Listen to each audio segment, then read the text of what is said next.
Faith stood frozen in the doorway of Richard's study, her eyes fixed on the document in her trembling hands. The marriage certificate, their marriage certificate, lay beside a stack of medical reports, all bearing the same terrible news. 7 days.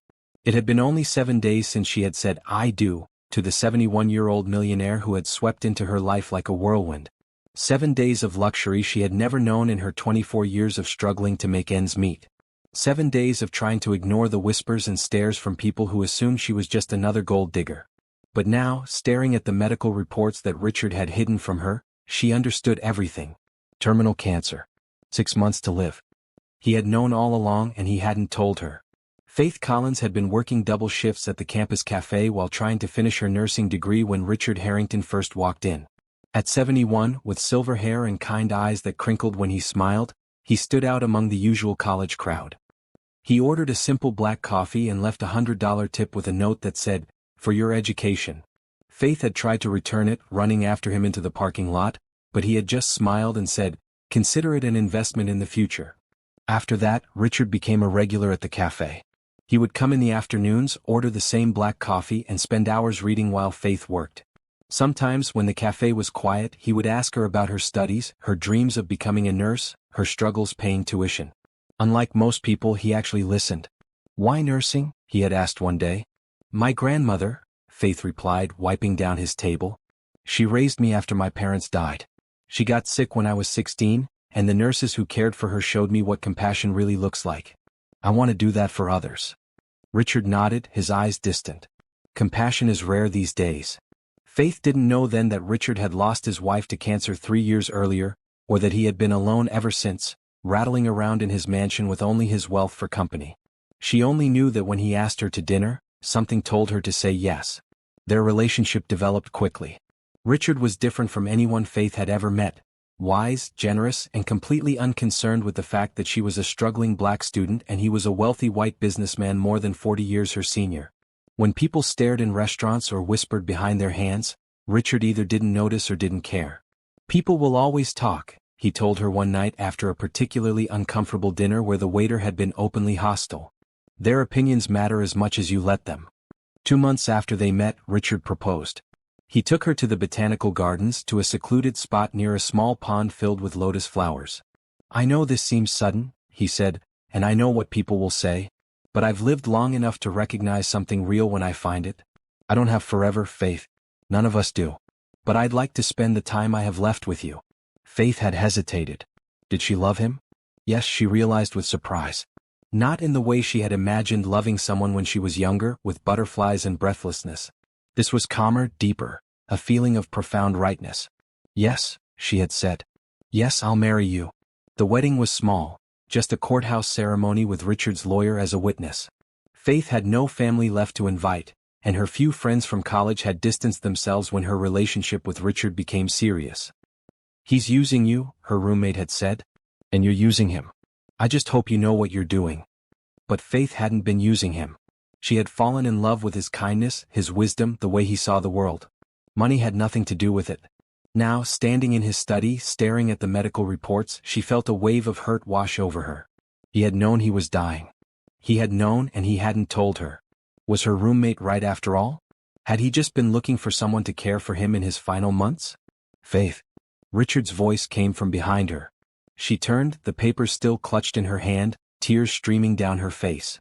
"You're dying," she said, her voice barely a whisper. "You have cancer and you didn't tell me." Richard's face fell. He looked suddenly every one of his 71 years, the weight of his secret aging him before her eyes. "I was going to tell you," he said. "I just wanted a few days where you looked at me like a husband, not a patient." "I'm studying to be a nurse," Faith said, anger rising through her hurt. "Did you marry me to be your caretaker? Is that what this is?" Richard shook his head, moving slowly to sit in his leather chair. "No, Faith. I married you because for the first time since Eleanor died, I felt alive again. I married you because you made me laugh, because you see the world with such hope despite everything you've been through. I married you because I love you. Then why hide this from me?" Faith demanded, waving the papers. 6 months, Richard. The doctor gave you 6 months. Were you ever going to tell me?" Richard sighed heavily. "Tomorrow. I was going to tell you tomorrow. We have an appointment with my lawyer to update my will." I wanted to make sure you were taken care of. Faith stared at him, her mind racing. 6 months. The man she had fallen in love with, the man she had married just a week ago, had 6 months to live. And he had spent 2 of his precious remaining months courting her. Why? She asked, her voice breaking. Why marry me at all, knowing you'd leave me so soon? Richard's eyes, when they met hers, were full of a sadness so deep it took her breath away. Because, he said quietly, even knowing it would end too soon, loving you was worth it. Faith felt something inside her crack open. She crossed the room and knelt before him, taking his weathered hands in hers. You should have told me, she said. I deserve to know. You did, Richard agreed. I was a coward. I'm sorry. Faith looked up at this man, this complicated, flawed man she had chosen to marry. 6 months. It wasn't enough time. It would never be enough time. No more secrets, she said firmly. Promise me. Whatever time we have left, we face it together. Honestly. Richard nodded, tears in his eyes. No more secrets. I promise. Faith rose and sat on the arm of his chair, wrapping her arm around his shoulders. 6 months. She would make them count. The day Richard Harrington walked into Campus Grounds Cafe was unseasonably warm for October. Faith had been working since 5 that morning, her eyes gritty from staying up late studying for her pharmacology exam. Her feet ached, and she had spilled coffee on her only clean uniform shirt. When the bell above the door chimed, she barely looked up. Be right with you, she called, struggling to fix the broken espresso machine. Take your time, came the reply, a deep voice with a hint of amusement. When Faith finally turned around, wiping her hands on a towel, she found herself facing an elderly white man in an impeccably tailored suit. He stood out among the usual crowd of students in hoodies and professors in casual blazers, like someone who had wandered in from another world entirely. Sorry about the wait, Faith said, putting on her customer service smile. What can I get you? Just black coffee, please, the man said. And perhaps a recommendation for something to eat? I find myself unexpectedly hungry. Faith assessed him quickly, expensive watch, polished shoes, but no air of impatience or entitlement that often came with wealth. The lemon bars are the only thing here worth eating, she said honestly. I make them myself. His eyebrows rose slightly. High praise from an insider. I'll take one then.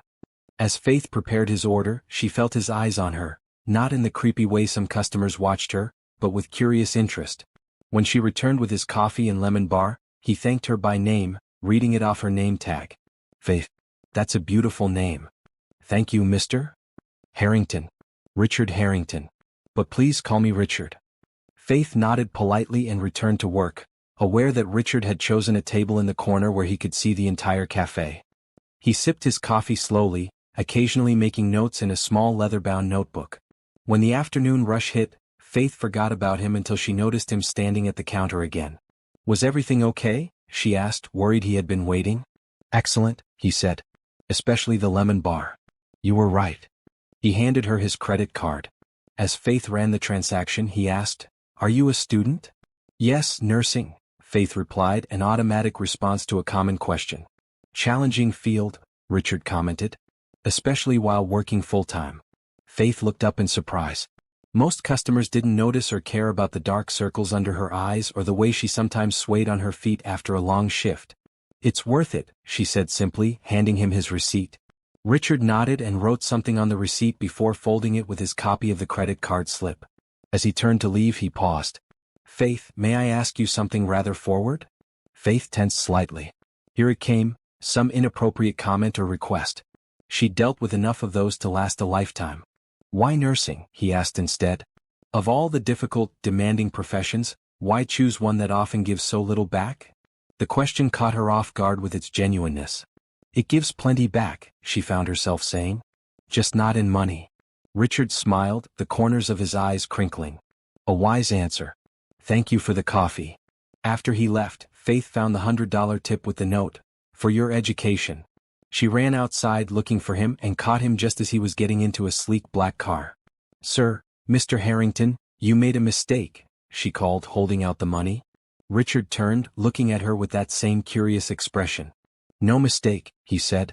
Consider it an investment in the future. We need more compassionate nurses in this world. Faith shook her head. I can't accept this. It's too much. Then think of it as payment in advance. For what? For a conversation, Richard said. next time I come in. About why you really chose nursing. Faith stood there, the money still in her hand as he got into his car and drove away. She should have refused, should have left the money on his table or given it to her manager. Instead she put it in her pocket.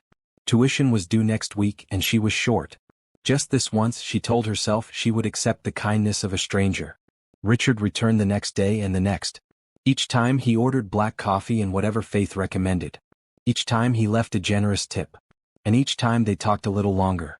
Faith learned that Richard was a widower, that he had built his fortune in real estate, that he read philosophy for pleasure, and that he had traveled to more countries than Faith could name. Richard learned about Faith's childhood in her grandmother's small house, about the nights she went hungry so her grandmother could eat, about the dream she had of someday opening a clinic in her old neighborhood where people could get care regardless of their ability to pay. "You're an unusual young woman," Richard told her one afternoon, 3 weeks after their first meeting. "Because I'm working my way through nursing school?" Faith asked, used to the condescension of those who had never struggled. "No," Richard said thoughtfully. "Because despite everything life has thrown at you, you're still determined to give rather than take." Faith didn't know how to respond to that, so she just refilled his coffee. The first time Richard asked her to dinner, Faith refused. "I'm not looking for any kind of arrangement," she said bluntly. Richard looked genuinely startled, then laughed. "Good Lord, no. That's not..." He shook his head. "I'm simply asking you to dinner, Faith. As friends. I enjoy our conversations and I thought it might be nice to have one where you're not working." Faith studied his face, looking for any sign of deception. Finding none, she surprised herself by saying, "Okay. But I choose the place." She picked a small Ethiopian restaurant near campus, casual enough that she wouldn't feel underdressed, but good enough to test whether Richard was as unpretentious as he seemed. When he not only ate with his hands as tradition dictated but also knew enough about the cuisine to order for them in surprisingly decent Amharic, Faith decided Richard Harrington might actually be worth knowing. After that first dinner, their relationship evolved gradually. Richard would pick her up after class sometimes, and they would drive along the coast talking about everything and nothing. He never pressured her, never made her feel like she owed him anything for the meals or the occasional gift. A book he thought she'd enjoy, a proper stethoscope when hers broke, a warm coat when winter came. 3 months after they met, Faith realized she was falling in love with him. The thought terrified her. He was white, he was rich, he was old enough to be her grandfather. People stared when they were together, made assumptions, whispered cruel things just loud enough for her to hear. "Sugar daddy," a woman had muttered in a restaurant. "Gold digger," a man had coughed behind his hand at the theater. Faith tried to pull away, to protect herself from the judgment and from the inevitable heartbreak that would come when Richard tired of her. But Richard, with the patience of a man who had lived long enough to know what mattered, simply waited. "People talk," he told her one evening as they sat on his patio, watching the sunset over the ocean. "They always have, they always will. The question is, are you going to let them dictate your happiness?" Faith looked at him, really looked at him.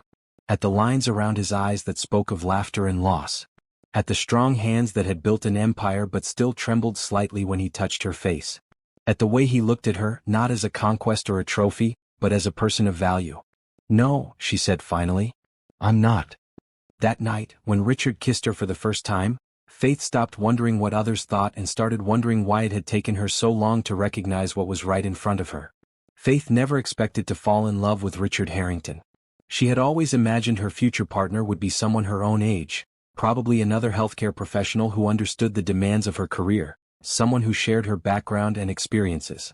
Instead, she found herself drawing closer to a man who had been born during World War II, who remembered the civil rights movement as lived history rather than textbook pages, who had accumulated wealth and experiences she could barely comprehend. Their differences were obvious and numerous. Richard preferred classical music. Faith loved hip-hop. He read philosophy and history. She devoured medical journals and the occasional romance novel. He lived in a sprawling oceanfront mansion with rooms he rarely used. She shared a cramped apartment with 2 other nursing students. Yet for all their differences, they connected in ways Faith couldn't explain to her increasingly concerned friends. "He's how old?" her roommate Jasmine had exclaimed when Faith first mentioned him. "Girl, what are you thinking?" "He's using you," her friend Marcus warned. "Men like that always have an angle." "Just be careful," her clinical supervisor advised, the only one who didn't immediately assume the worst. "Make sure you're in this relationship for the right reasons." The right reasons. Faith had examined her feelings from every angle, looking for signs that she was dazzled by Richard's wealth or seeking some father figure to replace the one she'd lost. But the truth was both simpler and more complex. Richard made her feel seen in a way no one ever had before. He listened when she spoke, really listened, leaning forward slightly with his full attention, asking questions that showed he valued her thoughts. He supported her dreams without trying to shape them into something that suited him better. And he showed her a world beyond the endless cycle of work and study that had defined her life for so long. Their first real date after that initial dinner had been to the city's botanical garden. Richard had surprised her by packing a picnic lunch himself, slightly lopsided sandwiches and fruit that wasn't quite evenly cut. "I'm afraid I'm out of practice," he admitted as he spread the checkered blanket under a flowering cherry tree. Eleanor always handled this sort of thing. Faith had learned earlier that Eleanor was his late wife, the high school sweetheart he had married at 22 and lost to cancer 3 years ago. Richard spoke of her with a gentle sadness that held no bitterness, only gratitude for the decades they'd shared. "It's perfect," Faith assured him, touched by the effort he'd made. And somehow, sitting on a blanket with sandwiches that fell apart as they ate them, she felt more comfortable than she had at any of the expensive restaurants he could easily have taken her to. As April turned to May, they fell into a rhythm. Richard would pick her up from her clinical rotations on Tuesdays and Thursdays, and they would have dinner somewhere quiet where they could talk. On Saturdays, if Faith wasn't working, they would spend the day together, visiting museums, walking on the beach, or sometimes just sitting in Richard's study while she studied and he read, comfortable in shared silence. Richard never pushed for more than Faith was ready to give. Their physical relationship developed slowly, with a tenderness that brought tears to Faith's eyes the first time he kissed her. When they finally made love 2 months into their relationship, it wasn't with the urgent passion of youth but with a profound connection that left Faith feeling both vulnerable and strangely strong. "You're remarkable," Richard had whispered afterward, tracing the line of her cheek with one finger. "Do you know that?"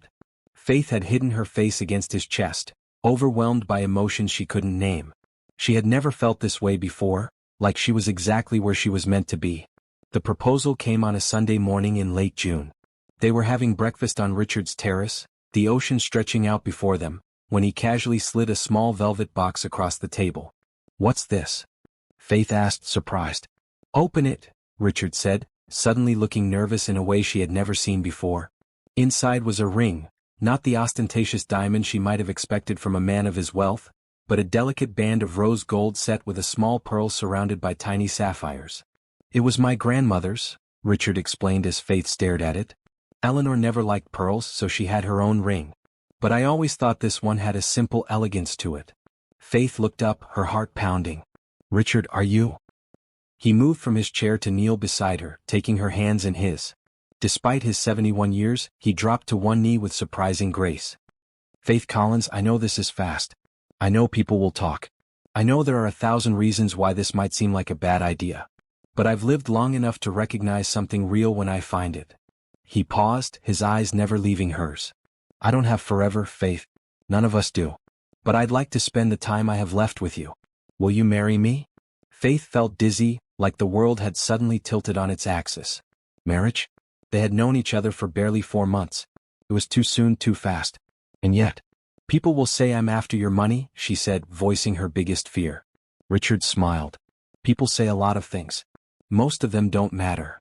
"I'm only 24, she continued, searching for reasons to be sensible when her heart was urging her to say yes. "You're 71. That's a 47-year difference." "I'm aware of basic arithmetic," Richard said dryly. "Is that a problem for you?" Faith thought about it honestly. Was it? The age difference had bothered her at first, but now she hardly noticed it except when others pointed it out. Richard had more energy and curiosity than most people half his age. And when they were together, the years between them seemed to compress until they were just two people who understood each other. "No," she admitted. "It's not a problem for me."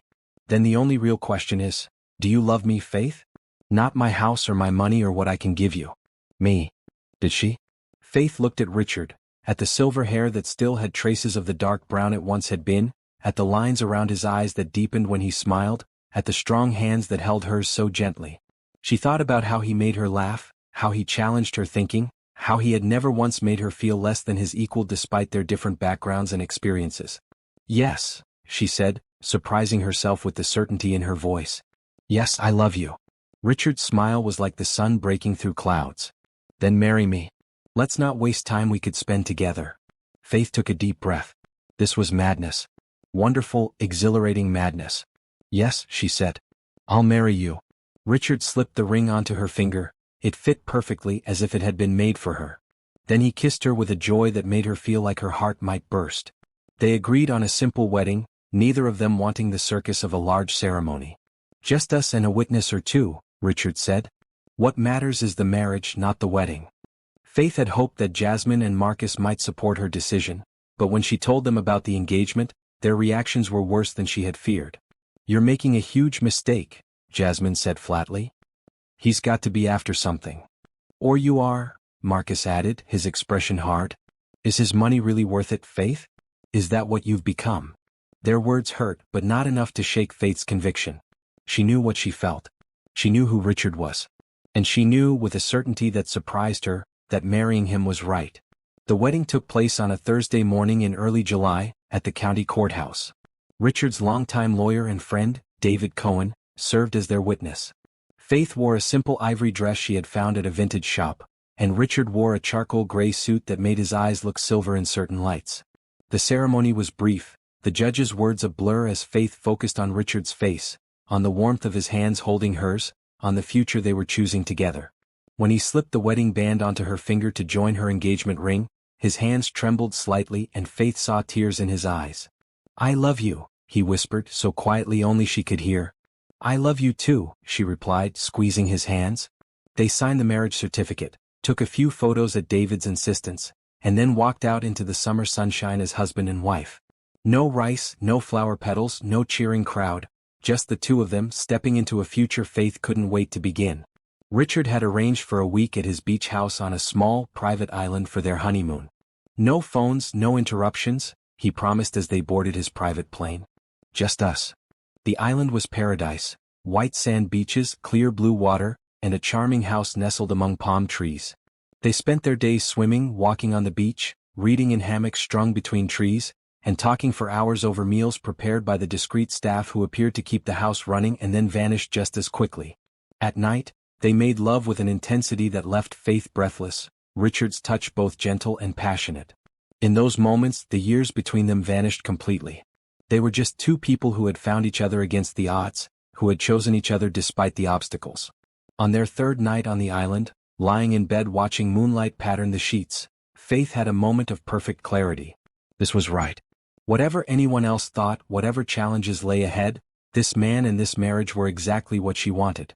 No regrets? Richard asked as if reading her thoughts. Faith turned to him, tracing the line of his jaw with her fingertips. None, she said truthfully. You? Richard smiled, pulling her closer. Only that I didn't meet you sooner. In that moment, Faith believed they had all the time in the world. 7 days later she would discover how wrong she was. The first hint that something wasn't quite right came on the 5th day of their honeymoon. Faith woke early, the sunrise painting the bedroom in shades of gold and pink. Richard wasn't beside her. Wrapping a light robe around herself, she padded through the beach house looking for him. She found him on the veranda, his back to her, talking on a phone she didn't know he had brought. They had agreed, no phones, no outside world. Just them. Needs to be ready when we return, Richard was saying, his voice low. Yes, all the paperwork. And set up the appointments with both doctors. Faith froze, not wanting to eavesdrop but curious about what appointments he meant. They hadn't discussed any doctor's visits. No, she doesn't know yet, Richard continued. I'll tell her soon. It's just, he sighed heavily. Yes, I know I should have told her before. You've made your opinion on that very clear, David. David Cohen, Richard's lawyer and friend. The one who had witnessed their wedding. What didn't she know? What had Richard kept from her? Faith cleared her throat, not wanting to hear more without Richard knowing she was there. He turned quickly, his face composed in an instant, but not before Faith caught a flash of something like guilt in his eyes. Good morning, he said, smiling as if nothing was wrong. I didn't want to wake you. Who were you talking to? Faith asked, trying to keep her voice casual. Just David, Richard said, slipping the phone into his pocket. Some business that couldn't wait, unfortunately. Business that involves doctors?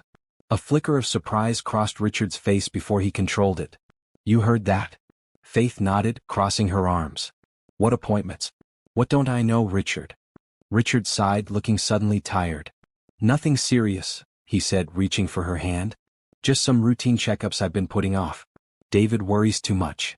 Faith studied his face, looking for signs of deception. Richard met her gaze steadily, but there was something in his eyes, a guardedness that hadn't been there before. Promise? She asked. Promise, he replied, bringing her hand to his lips. Now, how about breakfast? I asked the chef to make those coconut pancakes you liked. Faith let him change the subject, but the moment stayed with her, a small shadow on the brightness of their honeymoon. It was the first time she had felt that Richard wasn't being completely honest with her, and the feeling left her uneasy. The next hint came 2 days later, their last full day on the island. Faith had gone for an early swim while Richard was still sleeping. When she returned to the house, dripping seawater and feeling gloriously alive, she heard Richard in the study, coughing violently. She paused outside the door, concerned. The cough sounded deep and painful, nothing like the occasional throat clearing she had heard from him before. As the coughing subsided, she heard what sounded like pills rattling in a bottle. Faith pushed the door open. Richard? Are you okay? Richard was standing by the window, a glass of water in one hand and what looked like prescription medication in the other. He quickly set the pill bottle on the desk, out of sight. Fine, he said, his voice slightly raspy. Just swallowed wrong. Faith frowned, her nursing training kicking in. That sounded like more than just choking. How long have you had that cough? It's nothing, Richard insisted, taking a sip of water. Probably just the air conditioning. You know how these recirculated systems can be. Faith glanced at the desk where he had placed the pill bottle, but Richard moved to block her view, pulling her into a hug. You're all wet, he complained good-naturedly. Now I'll have to change. Again, Faith let the moment pass, but her uneasiness grew. Richard had never mentioned any health issues, had never taken medication in front of her. What else didn't she know? They returned from their honeymoon the next day, flying back to Richard's mansion overlooking the Pacific. Faith had moved her few belongings there before the wedding, but it still felt strange to walk into the grand foyer as Mrs. Harrington rather than as Richard's girlfriend. Mrs. Harrington. The name felt unfamiliar, like a coat that didn't quite fit. Not because she regretted marrying Richard, she didn't, but because everything had happened so quickly. 4 months from their first meeting to their wedding day. It was like living inside a whirlwind. Welcome home, Mrs. Harrington, said Wilson, Richard's longtime butler and the closest thing he had to family apart from David Cohen. Thank you, Wilson, Faith replied, still not used to the formality. And please call me Faith. Wilson's expression softened slightly. As you wish, Faith. Dinner will be served at 7, unless you would prefer a different time. Faith looked at Richard, who was speaking quietly with the driver about their luggage. 7 is fine, she said. Thank you.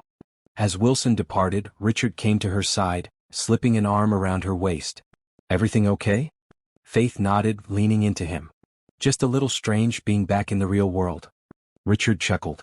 Our island was rather perfect, wasn't it? But we'll go back soon, I promise. Faith smiled up at him, pushing away her lingering concerns. They were home. They were married. Whatever small mysteries had emerged during their honeymoon, they could address them now that they were back to normal life. That evening, after a quiet dinner, Richard suggested they have brandy in his study. There's something I need to discuss with you, he said, his expression serious. Faith felt a flutter of anxiety. Is everything okay? Everything's fine, Richard assured her, leading her down the hallway. Just some business matters we need to sort out now that we're married. Richard's study was Faith's favorite room in the house. Walls lined with books, comfortable leather furniture, and large windows overlooking the ocean. Tonight, though, it felt different. More formal. Richard gestured for her to sit on the leather sofa while he poured 2 snifters of brandy. Faith, he began, sitting beside her, I need to add you to my accounts, update my will, that sort of thing. David has prepared the paperwork and we have a meeting with him tomorrow morning. Faith took a sip of brandy, the liquid burning pleasantly as it went down. That makes sense, she said carefully. But Richard, we never discussed. You're my wife, Richard interrupted gently. Everything I have is yours now. Faith set her glass down, feeling uncomfortable.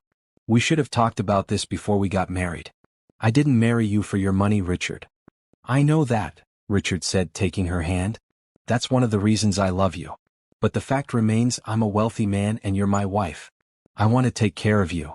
Faith wanted to argue further, to make him understand that she had never expected to share his fortune, but something in his expression stopped her. It mattered to him, she realized. Taking care of her mattered. Okay, she said finally. If it's important to you. Richard's relief was almost palpable. Thank you, he said, squeezing her hand.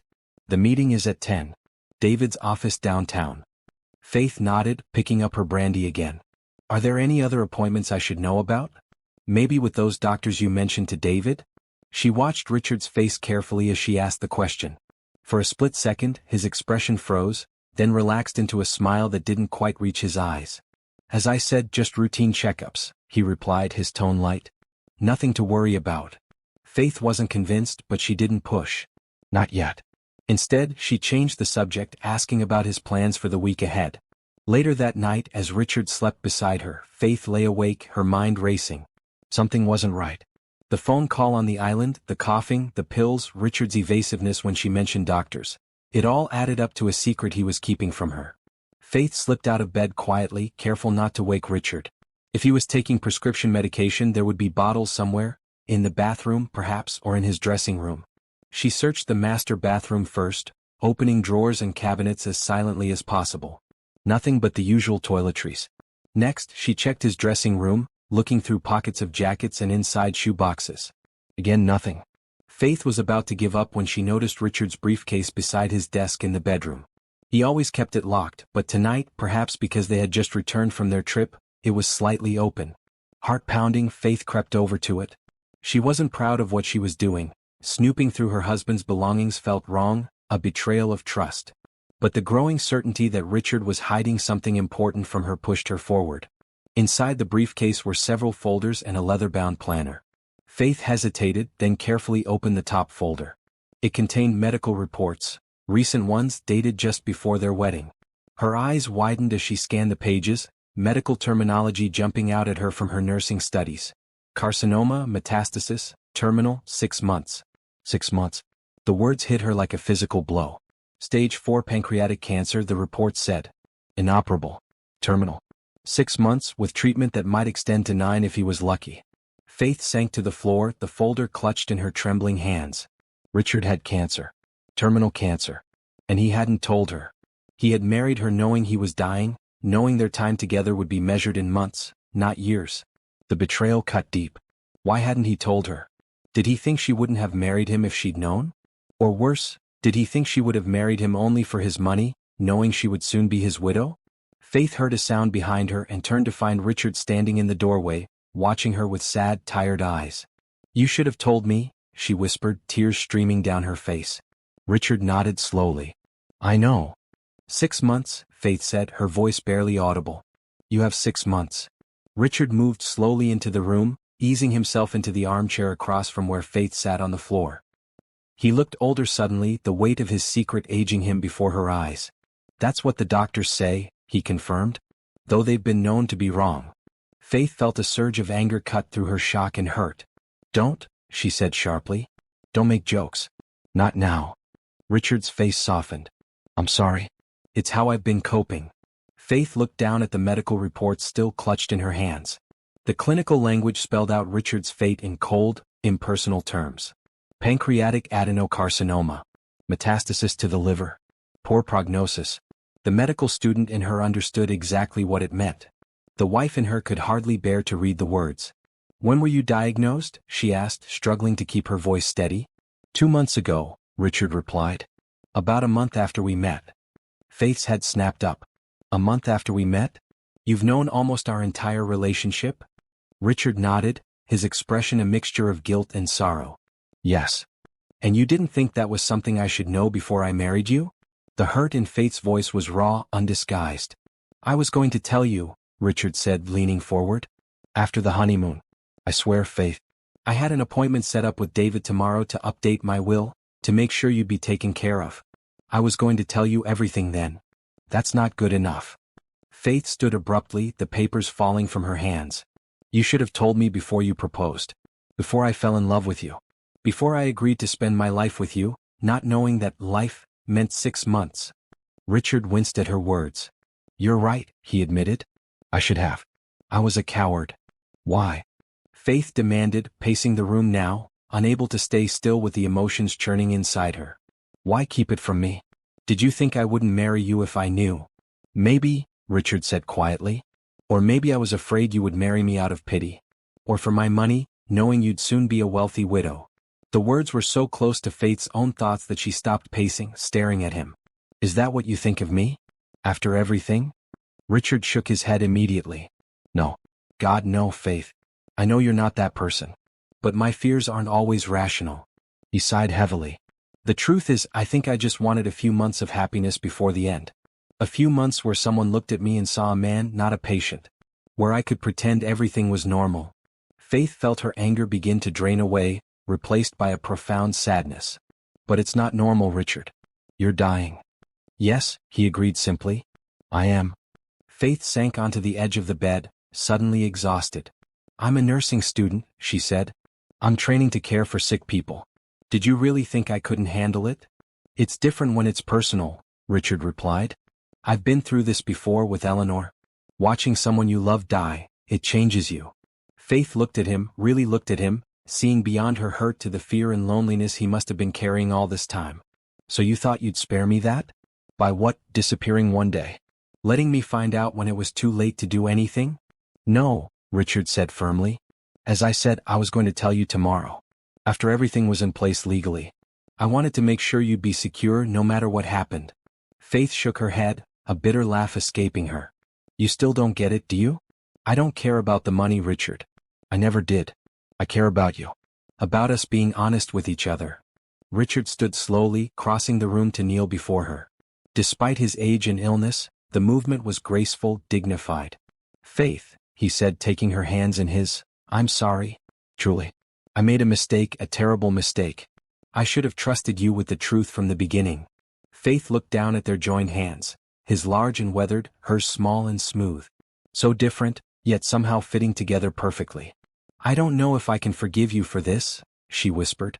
I understand, Richard said, his voice heavy with resignation. If you want to leave. Leave? Faith's head jerked up. Is that what you think I'm going to do? Walk away now that things are hard? Richard looked surprised by her vehemence. I wouldn't blame you if you did. This isn't what you signed up for. Isn't it? Faith challenged. In sickness and in health, Richard. Those were my vows. I meant them. She pulled one hand free to wipe away the tears that had started falling again. I'm angry with you, furious actually, for keeping this from me. But I'm not going anywhere. Relief washed over Richard's face, followed quickly by concern. Faith, are you sure? 6 months of watching someone die, it's not easy. I know that, she said. Probably better than you think.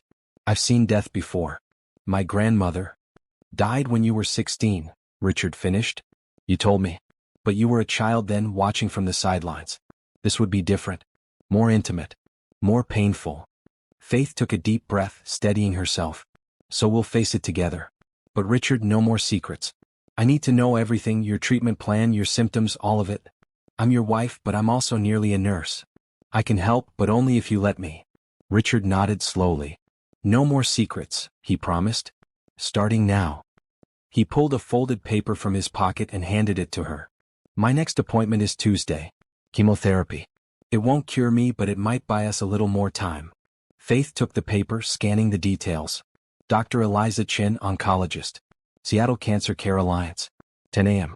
A wave of protectiveness washed over her. This was her husband. She would fight for every day they could have together. I'll be there, she said firmly. Richard's eyes filled with tears. I don't deserve you, he said softly. Faith touched his cheek gently. Maybe not, she agreed, a hint of her earlier anger returning. But you have me anyway. For whatever time we have left. Richard leaned forward, resting his forehead against hers.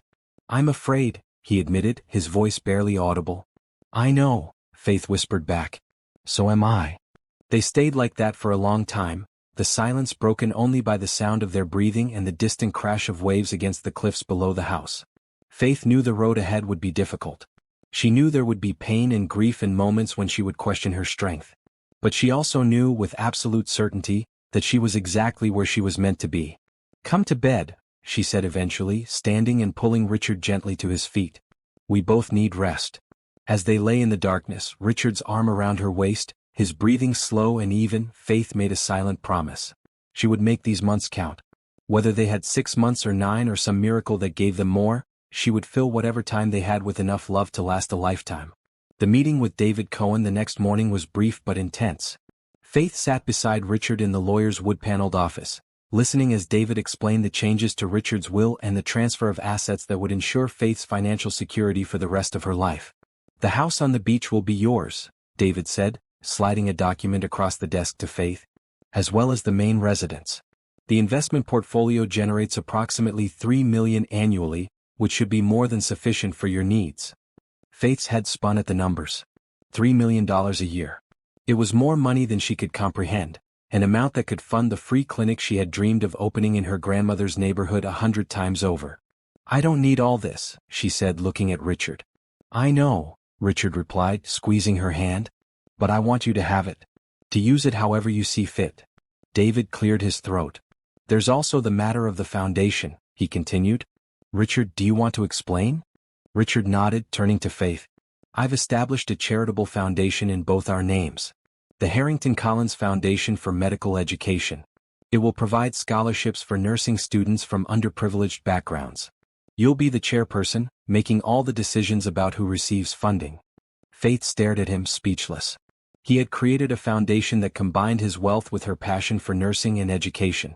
It was the perfect gift, thoughtful in a way that showed how deeply he understood her. "When did you do this?" she asked. "I started the paperwork the day after you told me about your grandmother," Richard said. "About how the nurses who cared for her inspired you to go into nursing yourself." Faith felt tears welling up. Just when she thought her emotions couldn't be more tangled, Richard showed her once again the depth of his love and understanding. "Thank you," she whispered, too moved to say more. The rest of the meeting passed in a blur of signatures and legal terminology. When they left David's office, stepping out into the bright summer sunshine, Faith felt as if she had aged years in a single morning. "Are you okay?" Richard asked as they walked to the car. Faith nodded, then shook her head. "I don't know," she admitted. "It's a lot to process." Richard put his arm around her shoulders. "I know. And I'm sorry to burden you with all of this so soon. But I needed to make sure everything was in order." Faith leaned into him, drawing strength from his solid presence. "No, you were right to do it now. She broke off as a camera flash suddenly blinded them. "Mr. Harrington." "Faith. Over here." A man with a professional camera stepped out from behind a parked car, taking more photos in rapid succession. Faith raised her hand to shield her eyes, surprised and confused.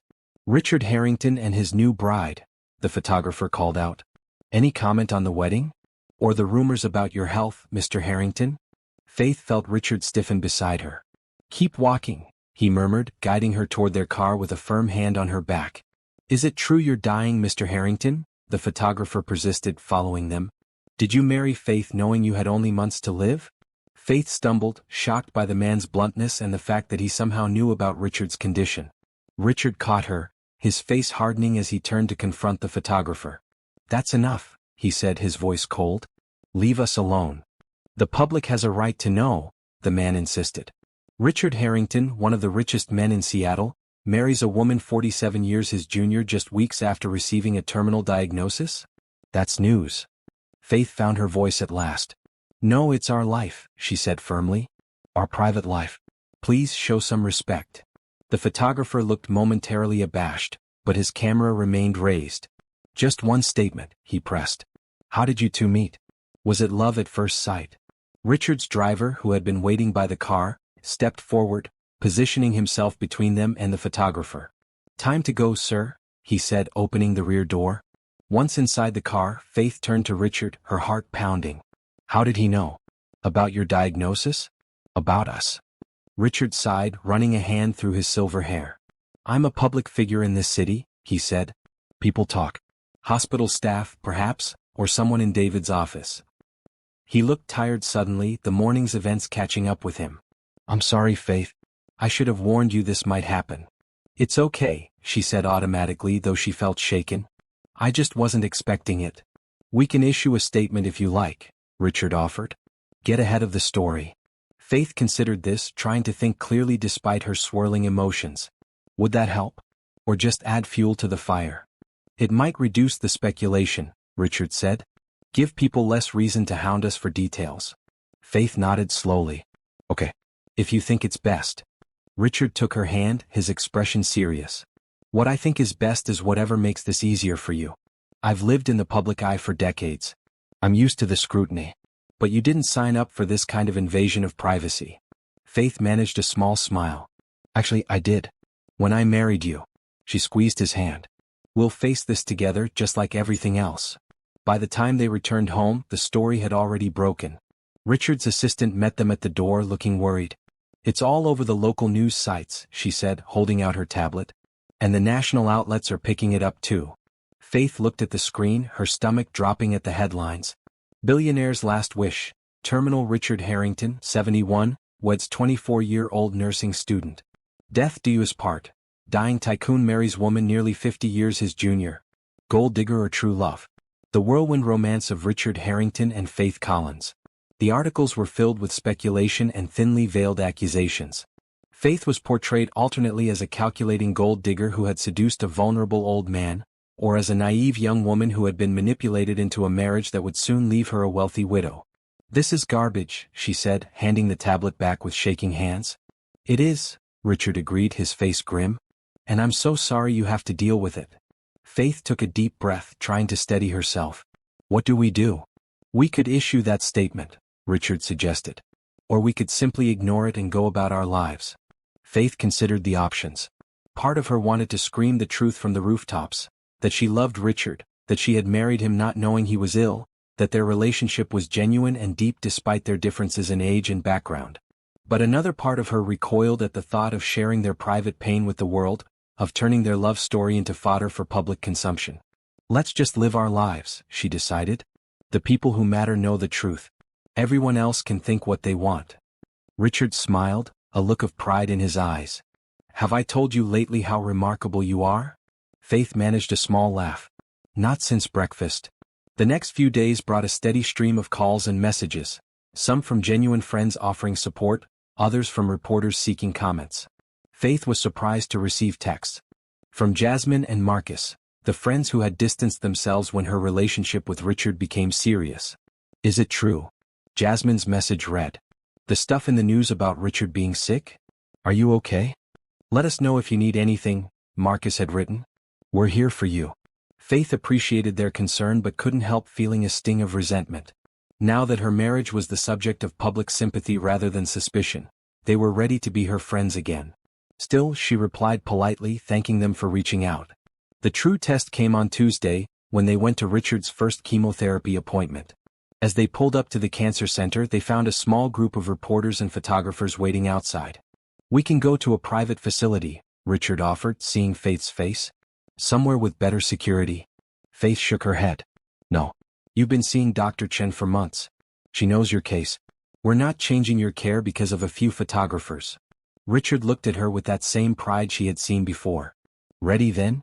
Faith straightened her shoulders. Ready. They walked from the car to the entrance with their heads held high, ignoring the shouted questions and camera flashes. Inside, the staff were professional and discreet, quickly escorting them to a private treatment room. Dr. Chen, a petite woman with kind eyes and a no-nonsense manner, greeted them warmly. Mrs. Harrington, she said, extending her hand to Faith. I'm glad to finally meet you, though I wish it were under better circumstances. Please call me Faith, Faith replied, liking the doctor immediately. And thank you for taking such good care of my husband. Dr. Chen smiled. I do my best. And he's lucky to have you with him now. She turned to Richard. Ready to get started?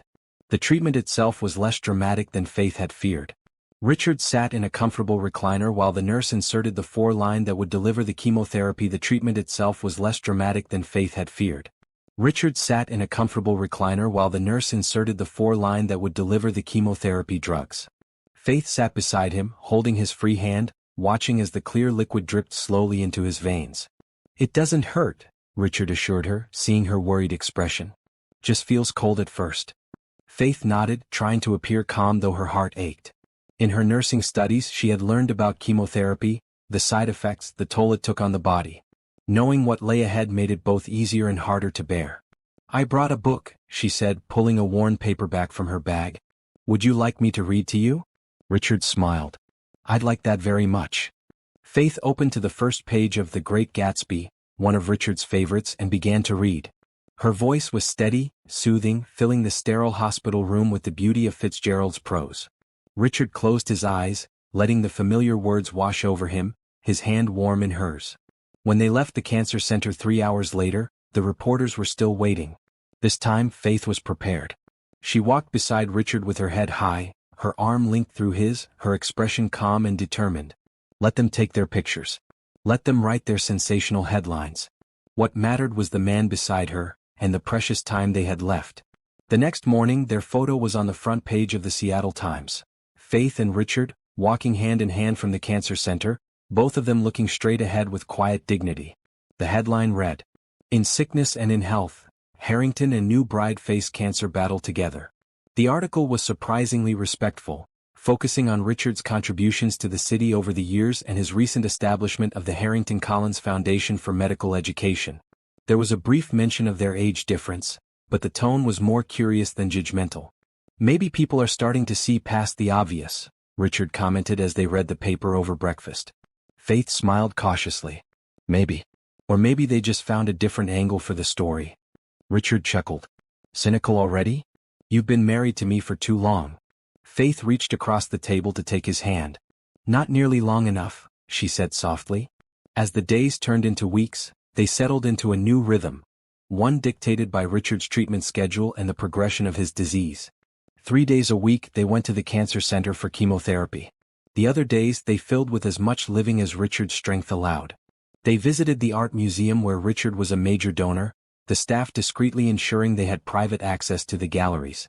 They spent weekends at the beach house when Richard felt strong enough for the journey. They attended a performance of Faith's favorite ballet, watching from the privacy of Richard's box as dancers leapt and twirled on the stage below.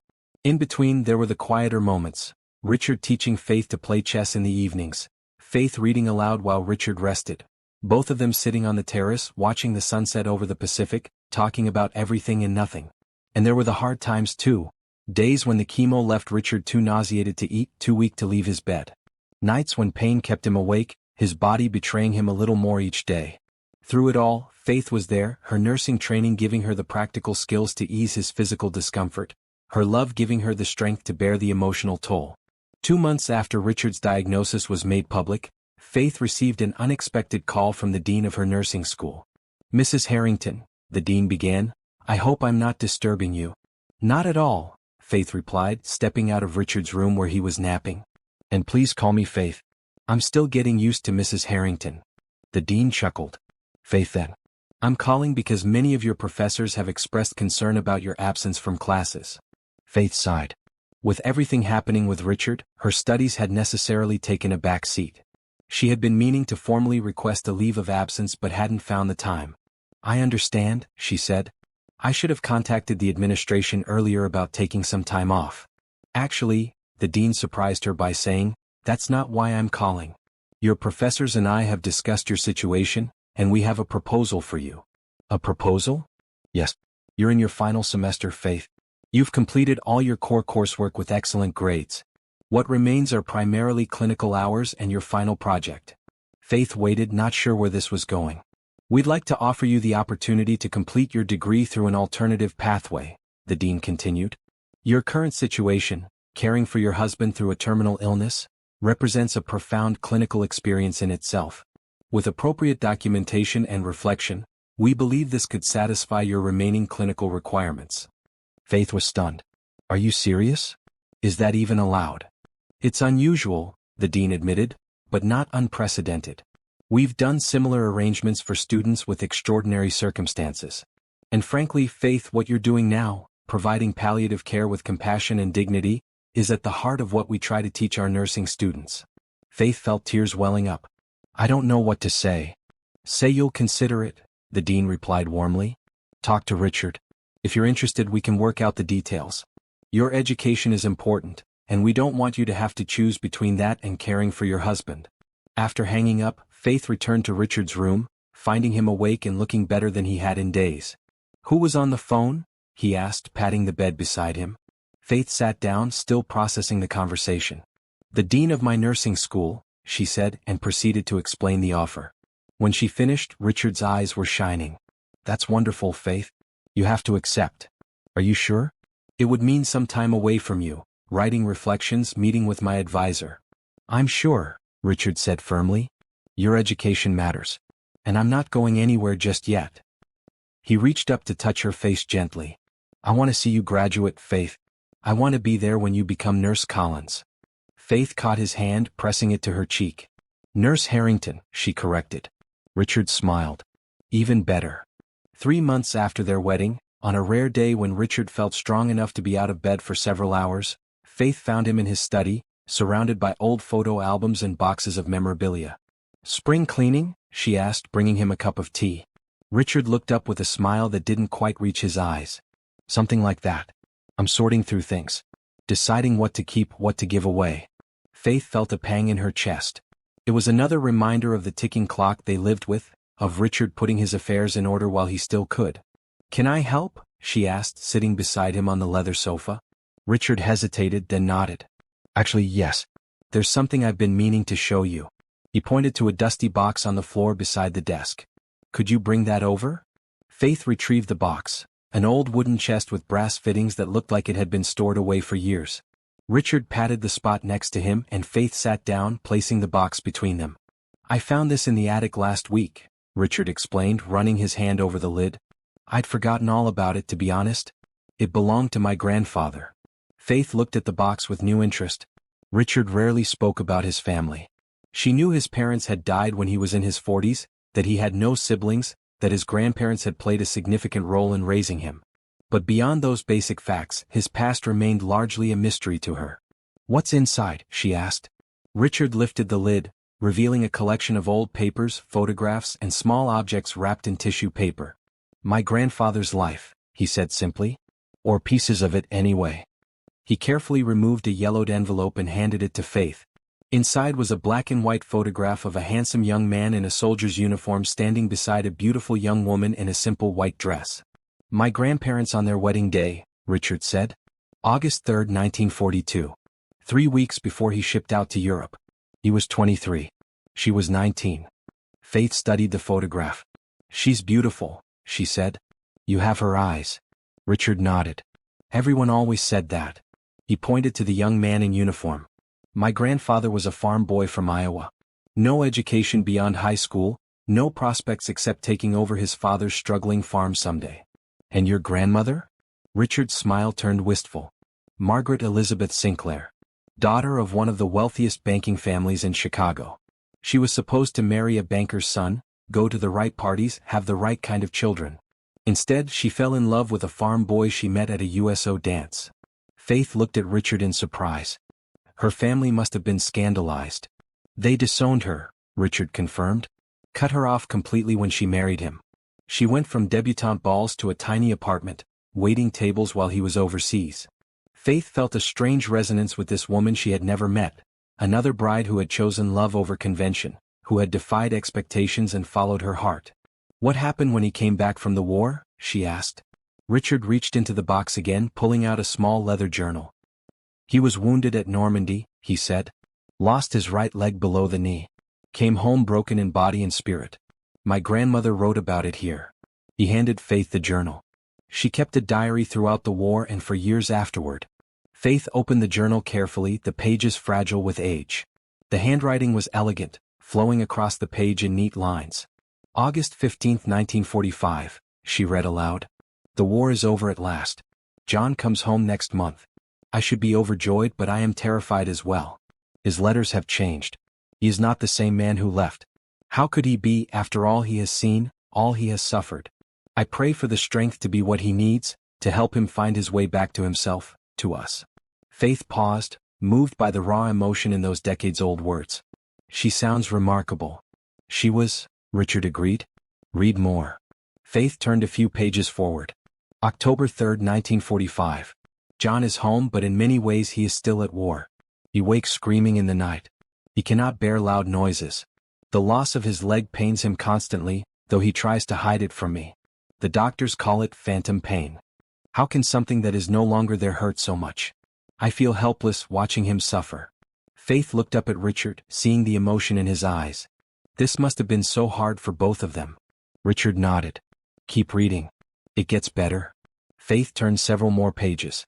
December 24, 1945. A breakthrough today. John agreed to visit the children's hospital where I've been volunteering. He was reluctant, ashamed of his crutches and his still healing wounds. But once there, something changed. A little boy missing both legs from a streetcar accident asked John if he was a hero from the war.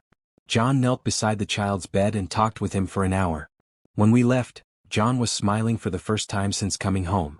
Faith continued reading, moving forward through the journal, watching through Margaret's eyes as John slowly healed, as they built a life together despite the obstacles they faced. She read about their move to Seattle, about John's successful timber business, about the birth of their son, Richard's father. January 15, 1950, she read.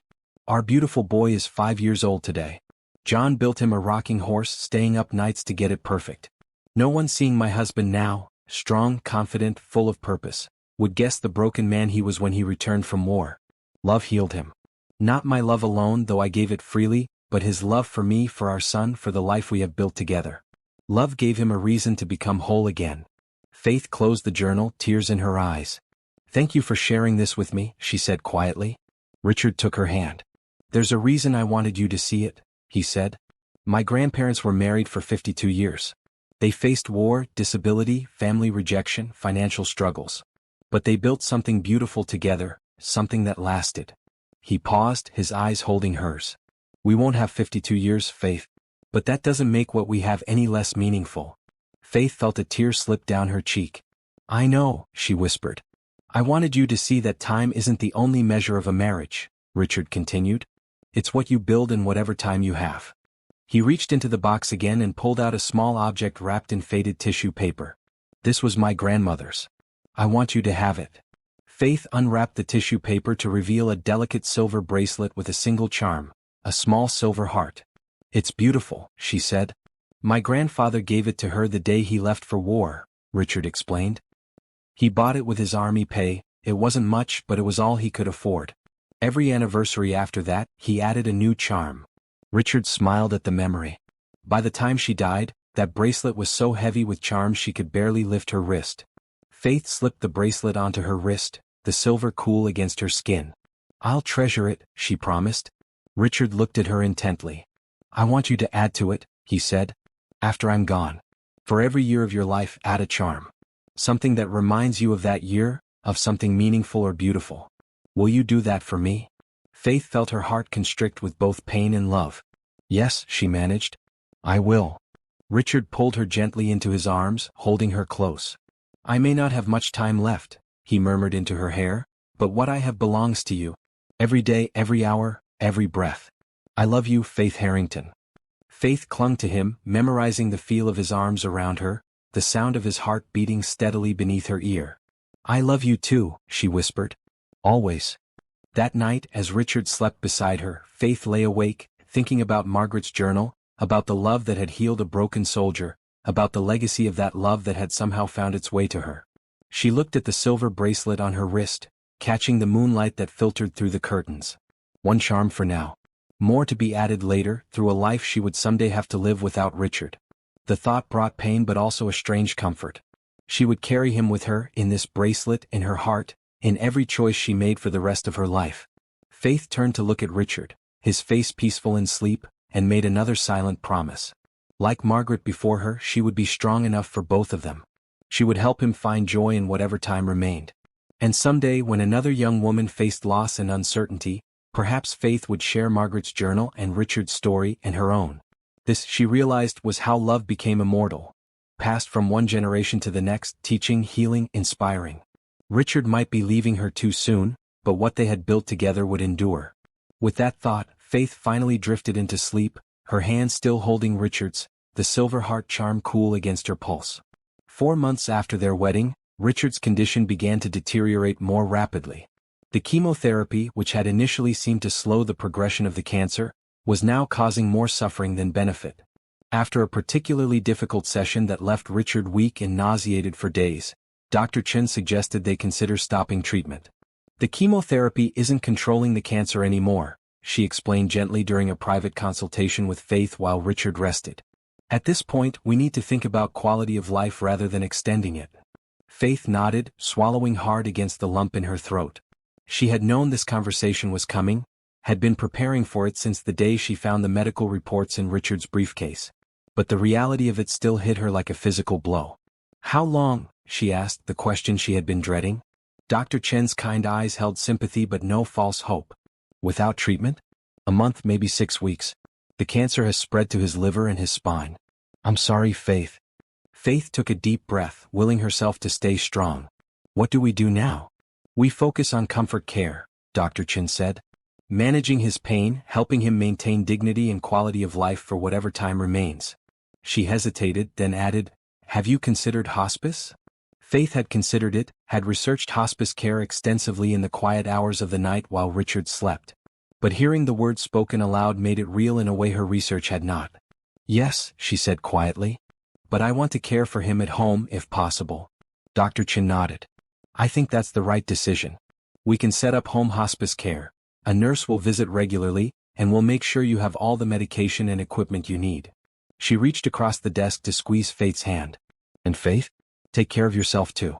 This isn't easy on anyone, least of all the primary caregiver." Faith managed a small smile. "I will. Thank you, Dr. Chen. For everything." When Faith returned to Richard's room, he was awake, sitting up in bed and looking out the window at the rain that had been falling steadily all day. "We're stopping the chemo, aren't we?" he asked without turning. Faith moved to sit beside him, taking his hand. "Yes," she confirmed. "Dr. Chen thinks it's time." Richard nodded, still looking at the rain. "I've been thinking the same thing. It's not working anymore. I can feel it."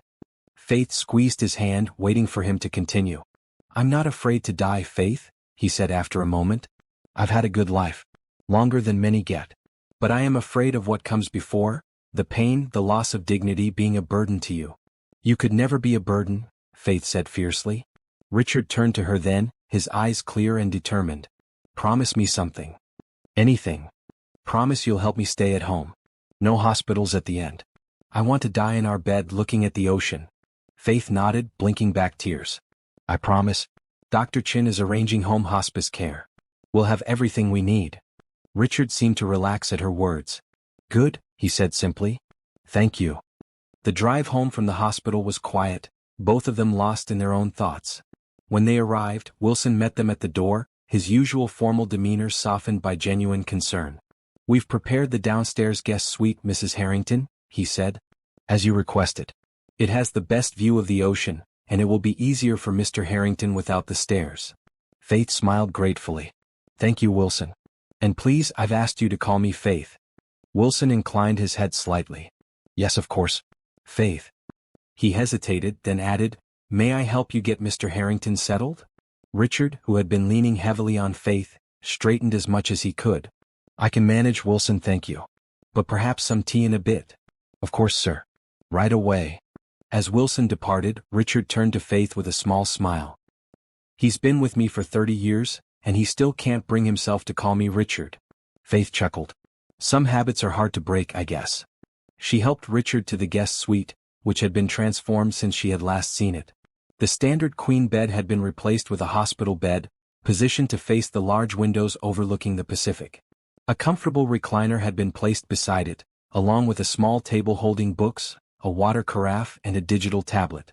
The room had been rearranged to accommodate medical equipment while still maintaining its warmth and beauty.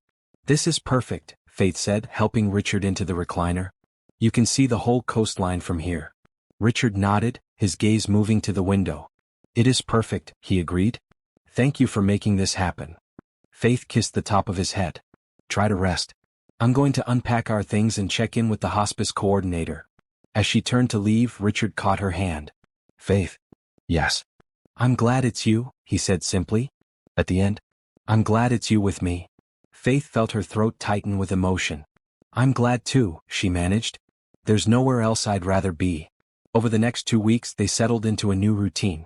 The hospice nurse, a competent, compassionate woman named Rosa, visited daily to check Richard's condition and adjust his medications.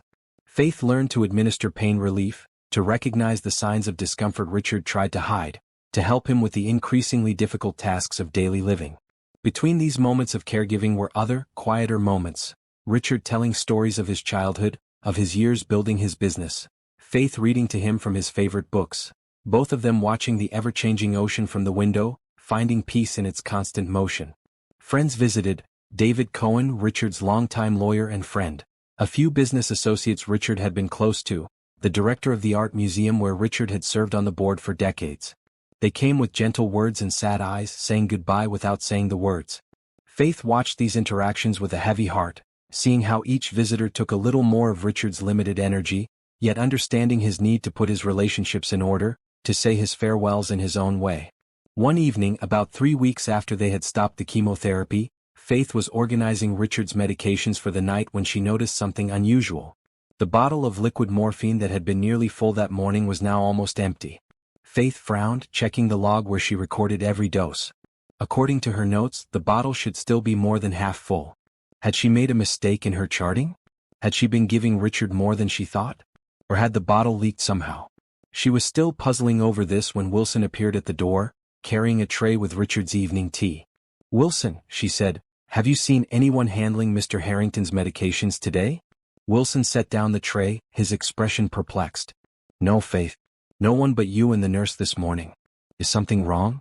Faith hesitated, not wanting to cause alarm without being certain. "Probably not. I just can't account for some missing medication. I must have made a charting error." Wilson looked troubled. "Should I help you look for it? Perhaps the bottle was moved." "No, it's fine," Faith assured him. "I'll figure it out. Thank you for bringing the tea." After Wilson left, Faith continued to search the room, looking behind bottles on the medication table, checking the floor in case something had spilled. She found nothing. Deciding to mention it to Rosa in the morning, Faith prepared Richard's evening dose of pain medication, careful to measure exactly as prescribed. As she turned to bring it to him, she noticed something that made her pause. Richard was watching her intently, his eyes more alert than they had been in days. When he saw her looking, he quickly glanced away, pretending to be absorbed in the book open on his lap. A cold suspicion formed in Faith's mind. She moved to sit beside him on the bed, placing the medication on the side table. "Richard," she said carefully, "do you know what happened to the morphine?" Richard kept his eyes on his book. "What do you mean?" "The bottle is almost empty. I can't account for where it went." Richard finally looked up, his expression unreadable. "Maybe you used more than you thought." Faith shook her head slowly. "No. I'm very careful with the charting. Richard, please, tell me the truth." A long silence stretched between them. Outside, the sun was setting, painting the sky in shades of orange and purple. Finally, Richard sighed, closing his book. "I took it," he admitted. "Or rather, I had Wilson help me hide it." "Wilson?" Faith was shocked. "But he just told me he hadn't touched your medications." Richard had the grace to look ashamed. "I asked him to say that. He didn't want to, but I insisted." Faith struggled to understand. "Why, Richard? Why would you hide your pain medication? Are you in more pain than you're telling me? Because we can adjust the dosage." "No," Richard interrupted. "That's not why." He paused, choosing his words carefully. "I wanted to have options." Faith's blood ran cold as his meaning became clear. "Options," she repeated. "You mean?" "Control," Richard said firmly. "Over how and when I go. On my terms, not the cancer's." Faith stood abruptly, pacing to the window and back, trying to process what she was hearing.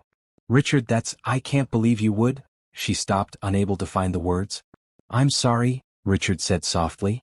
"I didn't want to burden you with this. That's why I involved Wilson, not you." Faith whirled to face him. "Burden me? This isn't about burden, Richard. This is about you planning to end your life. Without telling me. Without giving me a chance to." She broke off, tears filling her eyes. "A chance to what?" Richard asked gently. "Talk me out of it? Watch me suffer to the bitter end? Which would be the greater burden, Faith?" Faith sank back onto the bed, her legs suddenly too weak to hold her. "I don't know," she whispered honestly. "I just know I'm not ready for you to go. Not yet." Richard reached for her hand, his touch feather light. "I'm not planning to do it tonight," he said. "Or tomorrow. I just wanted to know that when the time comes, when the pain becomes too much, when there's no quality of life left, I have the choice." Faith looked into his eyes, seeing the resolve there, the quiet dignity that had drawn her to him from the beginning. "You should have told me," she said, her anger fading to a dull ache. "You're right," Richard agreed. "I should have. I was trying to protect you. It was wrong."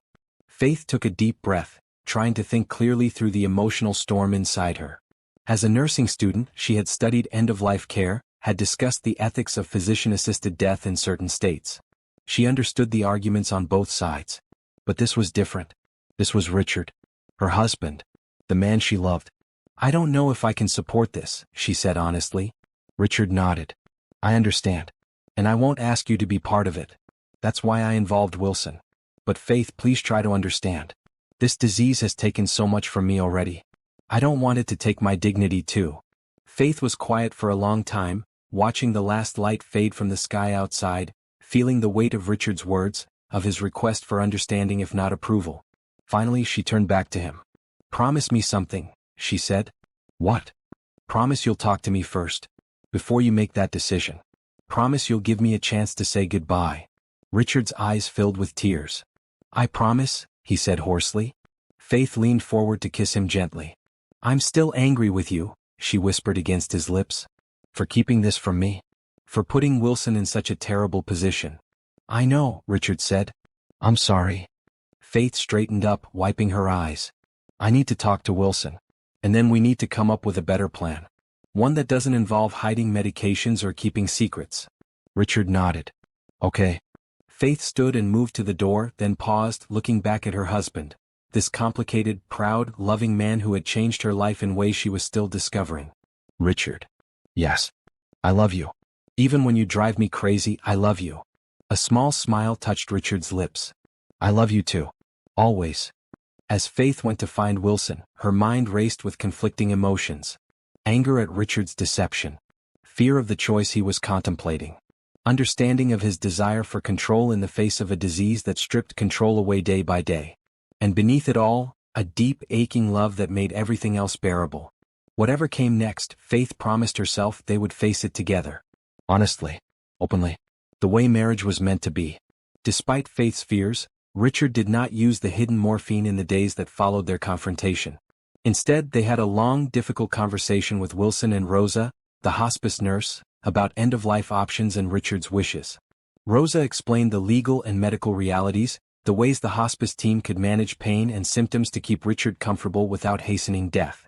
"Many patients fear the end will be unbearable," Rosa told them. "But with proper palliative care, most people can have a peaceful, dignified death without taking extreme measures." Richard listened thoughtfully, asking questions, considering options. In the end, he agreed to return the hidden medications and to trust Faith and the hospice team to manage his care. "I just needed to know I had a choice," he explained to Faith later. "Knowing that is enough for now." As the weeks passed, Richard's condition continued to decline. He spent more time sleeping, less time fully alert. The pain increased, requiring higher doses of medication that left him drowsy and sometimes confused. Faith watched helplessly as the strong, vibrant man she had fallen in love with faded a little more each day. Yet even in this decline, there were moments of grace and unexpected joy. One clear morning in early October, about 5 months after their wedding, Richard woke more alert than he had been in days. "I want to go outside," he announced as Faith was helping him with his breakfast. "To the beach." Faith hesitated. Richard hadn't left the house in weeks, hadn't been strong enough for more than a short walk to the garden on his best days. The beach was down a steep path from the house, inaccessible by wheelchair. "Richard, I don't think." "Please," he interrupted, his eyes clearer and more determined than she had seen in a long time. "Just for a little while. I need to feel the sun, hear the waves up close." Faith couldn't refuse him. "Let me see what I can arrange," she said. With Wilson's help, they devised a plan.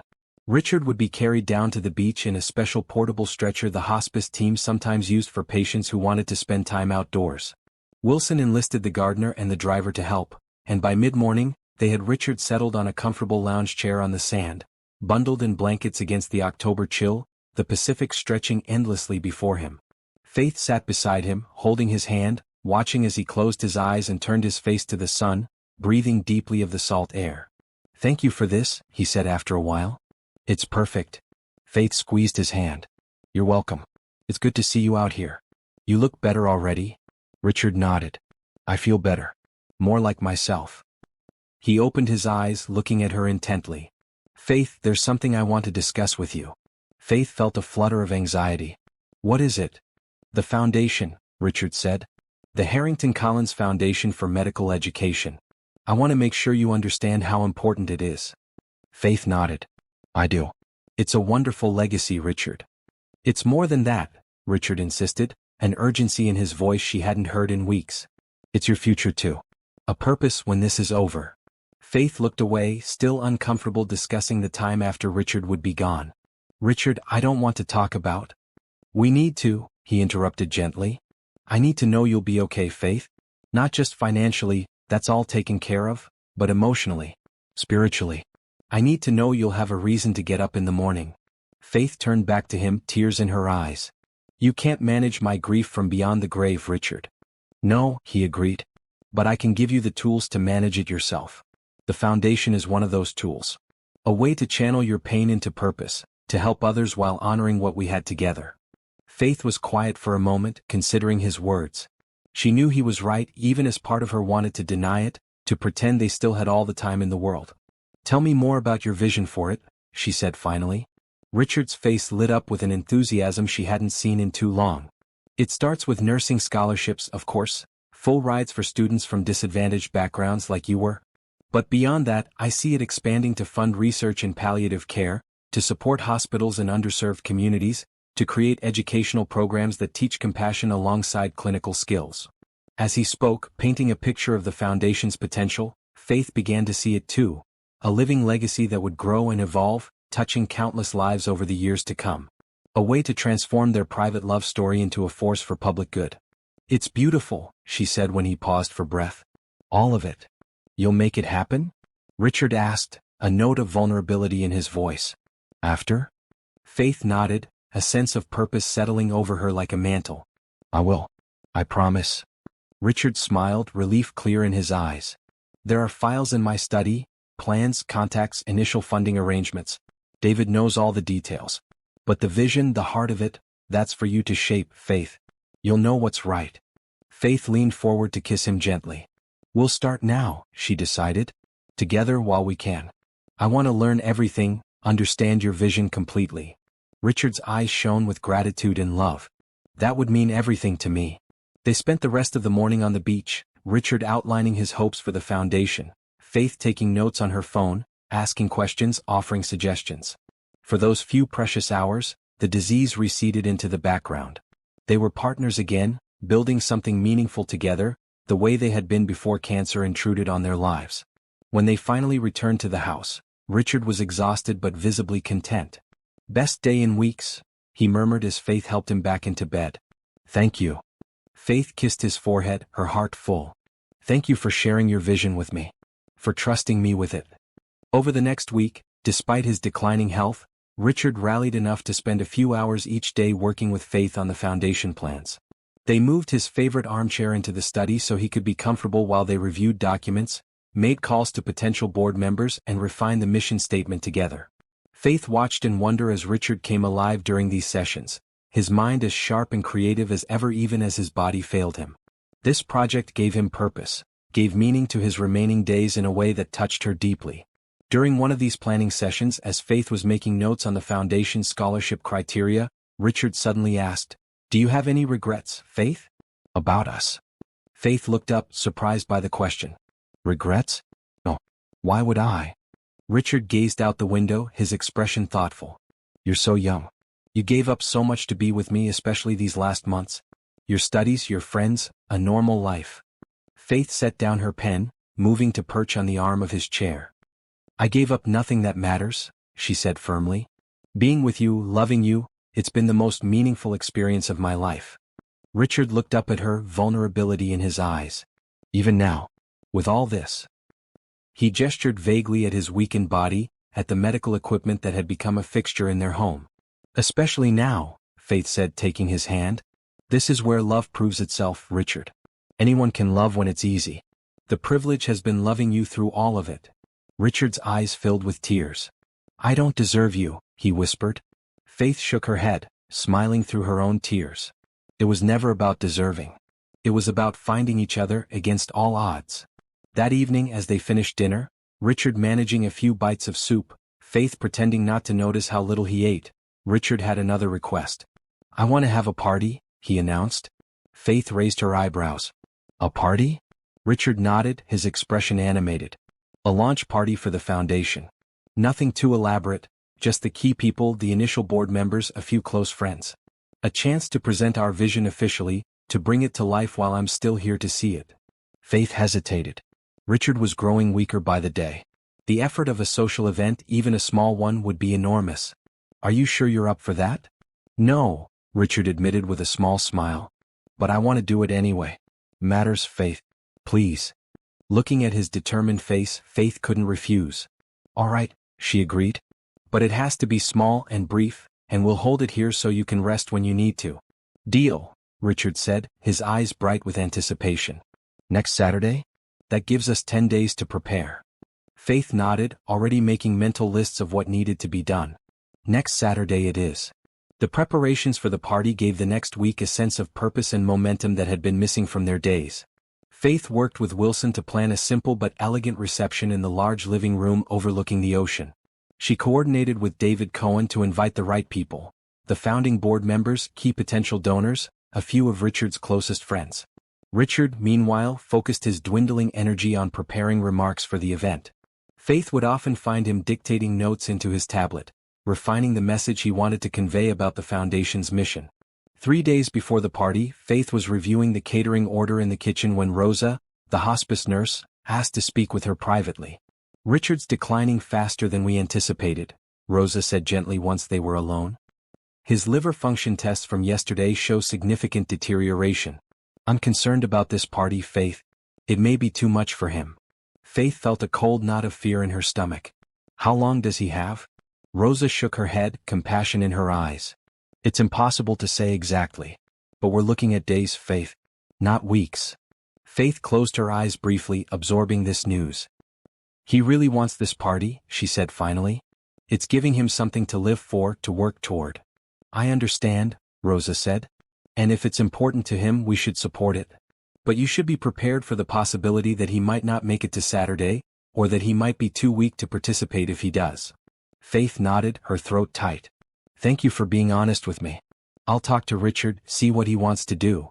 When Faith entered their room, she found Richard asleep, his breathing labored, his skin taking on the yellowish tinge that signaled his failing liver. She sat beside him, taking his hand gently, not wanting to wake him but needing the connection. Richard's eyes fluttered open. Faith, he murmured, his voice barely audible. What time is it? Almost noon, she told him. How are you feeling? Tired, he admitted. Very tired. Faith hesitated, then decided honesty was the only option. Rosa is concerned about the party. Your latest tests. Richard managed a small smile. I'm dying faster than expected? Faith nodded, tears filling her eyes. We can postpone the party, Richard. Or cancel it. No one would expect. No, Richard interrupted with surprising firmness. The party happens. Saturday. Richard. Faith, he said, squeezing her hand with what little strength he had left. I need this. To see the foundation launched properly. To know it's real before I go. Faith wiped away her tears, recognizing the determination in his eyes. Okay, she agreed. But we'll adapt as needed. Maybe you just make a brief appearance or we bring people to you here in small groups. Richard nodded. Whatever works. As long as it happens. The next 3 days passed in a blur of preparation and growing concern. Richard slept more, ate less, needed more pain medication. Faith coordinated with Rosa to adjust his care plan, to ensure he would be as comfortable as possible for the party. Saturday morning dawned clear and bright, the October sun casting a golden light over the ocean. Faith woke early, having slept fitfully beside Richard, constantly alert to his breathing, his comfort. To her surprise, Richard was already awake, his eyes clearer than they had been in days. Good morning, beautiful, he said, his voice stronger than it had been all week. Faith felt a surge of hope. You're feeling better? Richard nodded. Much. Must be the adrenaline. Or pure stubbornness. He smiled. Help me up. I want a shower, get properly dressed for today. With Faith's assistance, Richard managed a brief shower and put on a suit. His clothes hanging loosely on his much thinner frame, but still giving him the dignified appearance he wanted. By the time they were ready, it was mid-morning, and Wilson was overseeing the final preparations downstairs. You look handsome, Faith told Richard as she straightened his tie. She was wearing a simple blue dress she had bought specifically for this occasion, wanting to look professional but not overly formal. And you're breathtaking, Richard replied, his eyes taking her in. as always. The first guests began arriving at noon: David Cohen and his wife, the 6 founding board members, a few close friends who had supported Richard through his illness. Faith greeted them in the foyer, explaining that Richard would join them shortly once he had rested a bit more. By 1 o'clock, everyone had arrived, about 20 people in total, a small gathering as promised. Faith helped Richard downstairs, where he was greeted with warm applause and careful hugs from those closest to him. If the guests were shocked by his appearance, by how much weight he had lost, by the yellowish tinge to his skin, they hid it well behind genuine smiles and expressions of affection. Richard made his way slowly to the center of the room, leaning heavily on Faith's arm. The conversations quieted as he prepared to speak. "Thank you all for coming," he began, his voice soft but steady. "Today marks the official launch of the Harrington Collins Foundation for Medical Education, a project that means more to me than I can adequately express." He paused, gathering his strength, and Faith tightened her grip on his arm, silently lending him her support. "Many of you know my story," Richard continued. "A man who spent most of his life focused on business, on building wealth, on acquisition rather than contribution. And then, in the final chapter of my life, I was blessed to meet Faith." He glanced at her, love shining in his eyes, a young woman whose passion for nursing, for healing, for making a difference in the lives of others humbled and inspired me. Faith felt tears welling up but blinked them back, wanting to stay strong for Richard. "This foundation is our legacy together," Richard went on. "A way to support young people like Faith who have the drive and compassion to enter healthcare but lack the financial resources. A way to ensure that the nurses, doctors, and researchers of tomorrow can focus on their calling without the burden of crushing debt." He paused again, and Faith could feel him leaning more heavily on her, his strength flagging. But his eyes remained clear, determined. "I won't be here to see this foundation grow," Richard said, his voice dropping so that the guests had to lean in to hear him. "But Faith will. And with your help, with your guidance and support, she will make it into something extraordinary. Something that changes lives for generations to come." Richard turned slightly to face Faith directly. "Faith, my love, my wife, my inspiration, thank you. For loving me, for staying with me through this journey, and for carrying our vision forward when I'm gone." Faith couldn't stop her tears now. They flowed freely down her cheeks as Richard reached into his pocket and pulled out a small velvet box. "One last gift," he said softly, opening the box to reveal a beautiful pendant, a silver heart set with a single pearl, matching the bracelet that had belonged to his grandmother. "To remind you always that our love doesn't end when I do. It just transforms into something new, something that continues to grow and touch others." Faith couldn't speak, could only nod as Richard carefully fastened the necklace around her throat, his fingers trembling but determined. The room was silent, everyone present deeply moved by this intimate moment they had been privileged to witness. Then David Cohen stepped forward, raising his glass. "To Richard and Faith," he said, his voice thick with emotion. "And to the Harrington Collins Foundation. May it flourish and fulfill the beautiful vision of its founders." "To Richard and Faith," the guests echoed, raising their glasses. Richard managed a small smile, clearly exhausted now but satisfied. Faith could see it in his eyes, he had accomplished what he needed to. The foundation was launched. Their legacy was secured.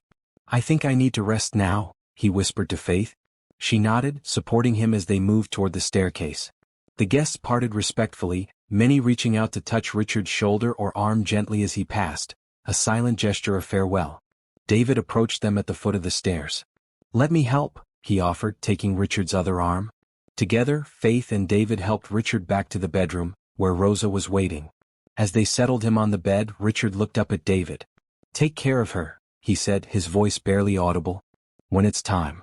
David nodded, tears in his eyes. "You know I will, old friend. With my life." Faith saw to Richard's comfort, making sure his pain medication was adjusted, that he was positioned the way he liked, that he could see the ocean from where he lay. "You did it," she told him, sitting beside him and taking his hand. "The foundation is launched. You were magnificent." Richard smiled faintly, his eyes already closing with exhaustion. "We did it," he corrected. "My part is done now. The rest is yours to build." Faith brought his hand to her lips, kissing it gently. "Rest now," she whispered. "I'll be right here." Richard's eyes closed, his breathing evening out as he drifted into sleep. Faith stayed beside him, holding his hand, watching his face, still handsome, still dignified even in illness. The sounds of the party continued downstairs, muted and respectful, the foundation's work already beginning even as its founder's life ebbed away. Faith touched the silver heart pendant at her throat, feeling its weight against her skin, a tangible reminder of Richard's love. Whatever came next, she would face it with the strength he had helped her find, the purpose they had created together. Outside the window, the sun began its descent toward the horizon, casting long golden rays across the ocean. Another day ending. But also, Faith reminded herself, watching Richard sleep, another beginning just waiting to be discovered. Richard lived for 3 more days after the foundation launch party. 3 quiet days of increasing weakness, of morphine-induced sleep punctuated by brief moments of lucidity. Faith rarely left his side, sleeping in the armchair beside his bed, alert to his every need, every change in his condition. On the morning of the 4th day, Faith woke to find Richard watching her, his eyes clearer than they had been in days. "Good morning," she said, moving immediately to his side. "How are you feeling?" "Like it's time," Richard replied simply, his voice a whisper. Faith felt her heart contract painfully. Time for what? But she knew. She could see it in his eyes, in the peaceful resignation on his face. After months of fighting, of raging against the disease, Richard had reached acceptance. He was ready. "I think so too," she admitted, taking his hand. "Do you want me to call anyone? David? Wilson?" Richard shook his head slightly. "Just you. It's always been just you." Faith nodded, tears filling her eyes. "What can I do? What do you need?" "Sit with me," Richard said. "Talk to me. Tell me about the future, what you'll do, where you'll go. Let me picture it." Faith settled beside him on the bed, still holding his hand. She began to talk, her voice soft but steady, painting a picture of the life she would lead, the work she would do with the foundation, the places she would visit, the people she would help. "I'll finish my nursing degree," she told him.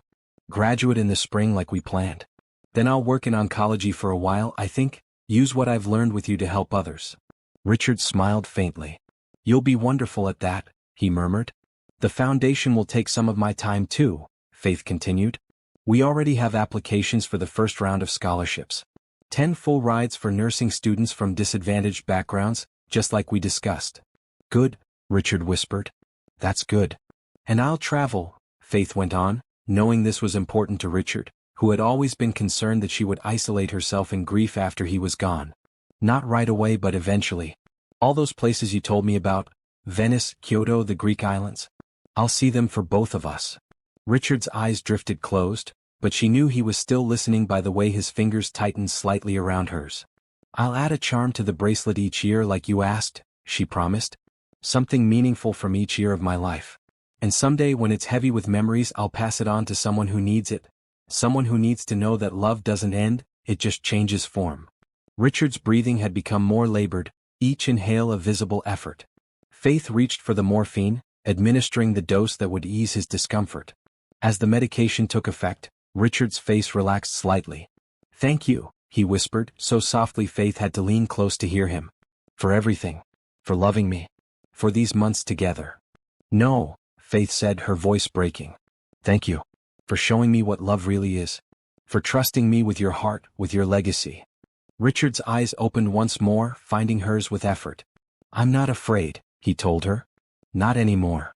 "I know," Faith whispered. "It's okay. You can rest now." "Will you be all right?"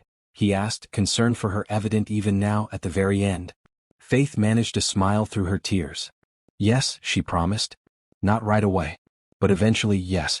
Because of you, because of what we built together, I'll be more than all right." Richard seemed satisfied with this answer. His eyes closed again, his breathing growing shallower. Faith continued to talk softly, telling him how much she loved him, assuring him it was okay to let go, that she would be fine, that his legacy would live on through the foundation, through her. Outside, the sun was rising higher, casting diamonds of light across the ocean's surface. A perfect day, clear and bright. Faith described it to Richard, knowing how he loved the ocean, the way the light played on the water. "It's beautiful," she told him. "Just like every day I've had with you." Richard's breathing became irregular, with long pauses between each shallow breath. Faith knew the end was very near. She leaned forward, pressing her lips gently to his forehead. "I love you, Richard Harrington," she whispered. "In this life and whatever comes after." A faint smile touched Richard's lips. He exhaled once more, a long soft sigh, and then was still. Faith sat beside him for a long time, still holding his hand as it grew cooler in hers, watching his face, peaceful now in death as it had rarely been in the final weeks of his illness. Outside, the world continued, waves crashing against the shore, gulls calling to each other, the sun climbing steadily higher in the sky. Inside, in the quiet room where Richard had spent his final days, time seemed suspended. Eventually, Faith gently laid Richard's hand on his chest and stood. There were things to be done now, calls to make, arrangements to see to. But first, she moved to the window, looking out at the ocean Richard had loved so much. "Goodbye, my love," she whispered, touching the silver heart pendant at her throat. "Thank you for our chapter." It was short, but it was beautiful. Then, squaring her shoulders, Faith went to tell Wilson that his longtime employer, her beloved husband, was gone. The days that followed passed in a blur of activity. Faith moved through them with a strange sense of detachment, as if watching herself from a distance. She met with the funeral director, selected a simple but elegant casket, chose music for the service. She worked with David to draft an obituary that captured Richard's essence. His business acumen, yes, but also his generosity, his intelligence, his capacity for love. The funeral was held 3 days after Richard's death, a private service at the small chapel near their home, followed by a larger memorial reception at the house. Faith stood stoically as friends, business associates, and acquaintances offered condolences, shared memories of Richard, expressed admiration for her devotion during his illness. "You made his final months meaningful," David told her quietly during a rare moment alone at the reception. "He told me once that meeting you was like finding the missing piece of himself, the part that knew how to truly connect, to truly love." Faith felt tears threatening again but held them back. There would be time for private grief later. Now she needed to be strong, to honor Richard by embodying the dignity and grace he had always shown. When the last guest had departed, Faith found herself standing alone on the terrace, watching the sunset paint the sky in shades of crimson and gold. Wilson approached quietly, offering a glass of Richard's favorite scotch. "He would want you to have this," Wilson said, a rare emotion breaking through his usually formal demeanor. A toast to the boss, as it were. Faith accepted the glass, touched by the gesture. "To Richard," she said, raising it slightly. "To Mr. Harrington," Wilson agreed, raising his own glass. "The finest man I ever knew." They drank in silence, the scotch burning pleasantly as it went down, warming Faith from the inside. After a moment, Wilson spoke again. "Will you stay, Mrs. Harrington? In the house, I mean." Faith looked out at the ocean, considering the question. The house was hers now, as was everything Richard had owned. She could stay, surrounded by memories of their brief time together. Or she could go, start fresh somewhere without the constant reminders of what she had lost. Yes, she decided. For now, at least. Richard loved this place. And I've grown to love it too. Wilson nodded, clearly relieved. "I'm glad. The house needs life in it. And if I may be so bold, you need the house too. Its strength, its permanence." Faith glanced at him, surprised by his insight. "You're right," she acknowledged. "I do need that right now." Wilson bowed slightly. "If there's anything you need, anything at all, you have only to ask." "Actually, there is one thing," Faith said. "Richard's study, I'd like to make it the Foundation's headquarters, at least temporarily. Could you help me reorganize it? Make it functional for that purpose while still preserving what made it Richard's space." "It would be my honor," Wilson replied. "We can begin tomorrow if you like." Faith nodded. "Tomorrow," she agreed. "Tomorrow and all the tomorrows after that. Life continuing one day at a time." Later that night, alone in the bedroom she had shared with Richard, Faith finally allowed herself to break down. She cried, deep, wrenching sobs that shook her entire body, tears for Richard, for the future they would never have, for the children they would never raise together, for the years of love cut tragically short. When the storm of grief finally passed, leaving her exhausted but somehow lighter, Faith rose and moved to the window. The moon was rising over the ocean, its light creating a silvery path across the water. She touched the silver heart pendant Richard had given her, feeling its weight against her skin. "I'll be okay," she whispered as if Richard could somehow hear her. "Not today. Probably not tomorrow. But someday. I promise." As she turned back to the empty bed, Faith's eye caught on something on Richard's nightstand, a small wrapped package with her name written on it in his handwriting. With trembling fingers she picked it up and carefully removed the wrapping. Inside was a journal, bound in soft leather, with a note tucked inside the cover. Faith unfolded it, recognizing Richard's increasingly shaky handwriting from his final days. "My dearest Faith," the note began. If you're reading this, I've left you to face the world alone, at least for a while. I'm sorry for that. More sorry than I can express. But I'm not sorry for loving you, for marrying you, for spending my final months with you by my side. You brought light to my darkness, joy to my pain, meaning to my ending. This journal is empty, waiting for you to fill it. Write your grief, your anger, your confusion. Write your memories of us, the good and the difficult. Write your dreams for the future, the plans you make, the life you build. And someday when you're ready, write about love again, because you will love again, Faith. Your heart is too big, too generous to remain closed forever. Know that I am grateful for every moment we shared, for every smile, every tear, every touch. Know that loving you was the best thing I ever did, the most important achievement of my life. Be happy, my love. Live fully. Help others. Change the world in all the ways I know you can. And remember that true love doesn't end with death, it just changes form. Eternally yours, Richard. Faith clutched the journal to her chest, fresh tears flowing down her cheeks. Even now, even after he was gone, Richard was taking care of her, thinking of her needs, giving her permission to grieve, to heal, to eventually move forward. I will, she promised aloud. I'll live fully. I'll help others. I'll change the world. For both of us. And for the first time since Richard's death, Faith felt a spark of something beyond grief, a tiny flame of purpose, of determination, of hope. It wasn't much, just a flicker in the darkness of her loss. But it was enough. Enough to get through tonight and tomorrow and the day after that. One day at a time, Faith thought, placing the journal carefully on her nightstand. That's how we'll do this. One day at a time. Outside, the moon continued its journey across the sky, the eternal rhythm of night following day, endings leading to new beginnings. And in the quiet house by the sea, a young widow began the long process of learning to live again. Faith stood at the podium, looking out at the sea of faces before her. The auditorium of her nursing school was filled to capacity, fellow graduates in their caps and gowns, proud family members, faculty in their academic regalia. Sunlight streamed through the high windows, casting patterns on the polished floor. Distinguished faculty, honored guests, fellow graduates, she began, her voice steady despite the emotions swirling inside her. It is my privilege to speak to you today as the valedictorian of the class of 2023. A wave of applause swept through the room. Faith waited for it to subside before continuing. When I began this journey 4 years ago, I could never have imagined the path it would take.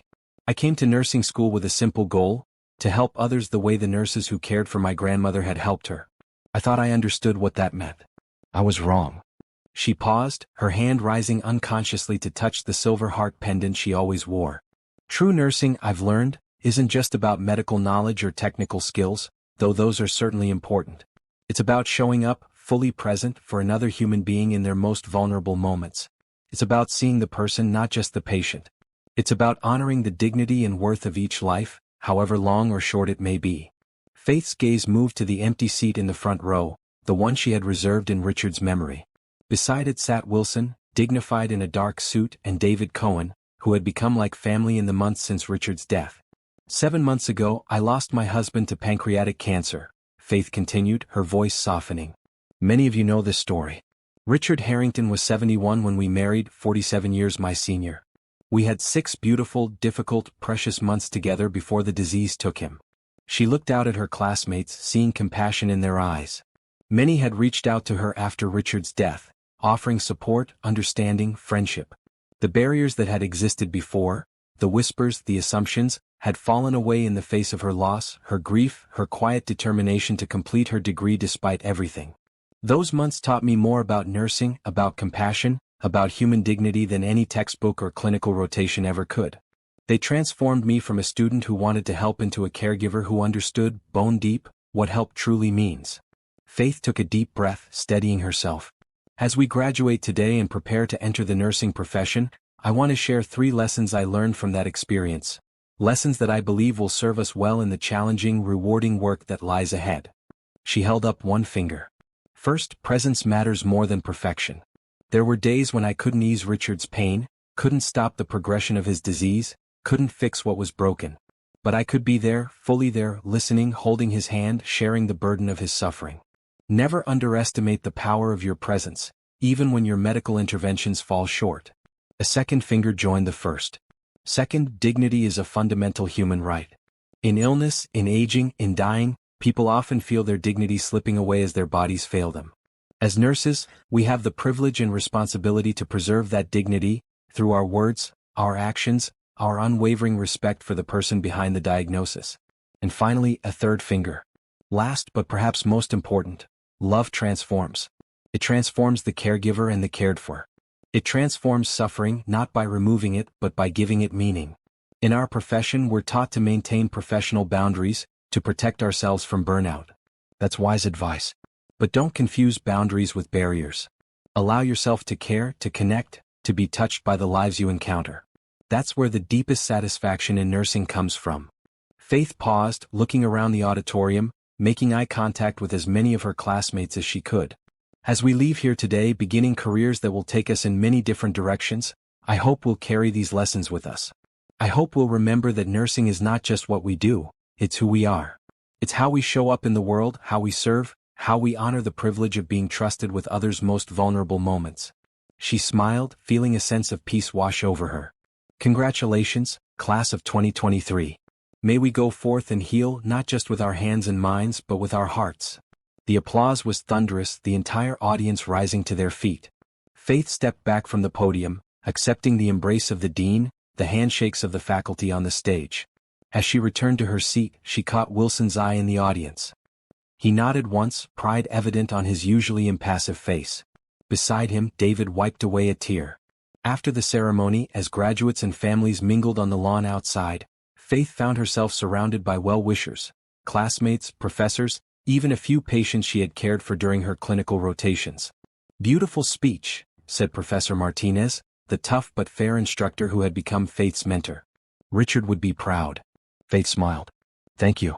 I think he would be." "So what's next?" Professor Martinez asked. "I heard you've had several job offers." Faith nodded. "I have.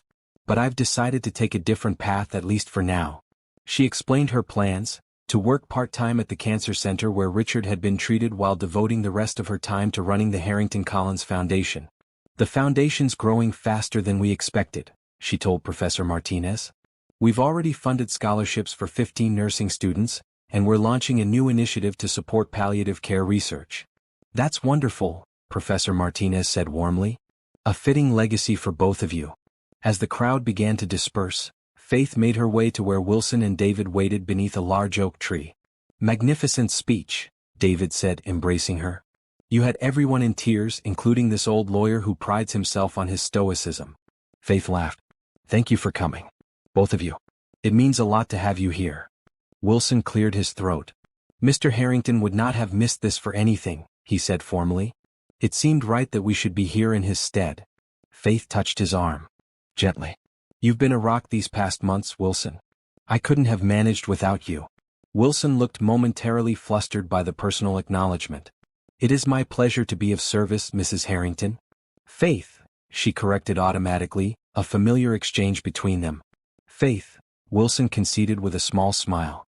"The car is waiting whenever you're ready." Faith looked around the campus one last time.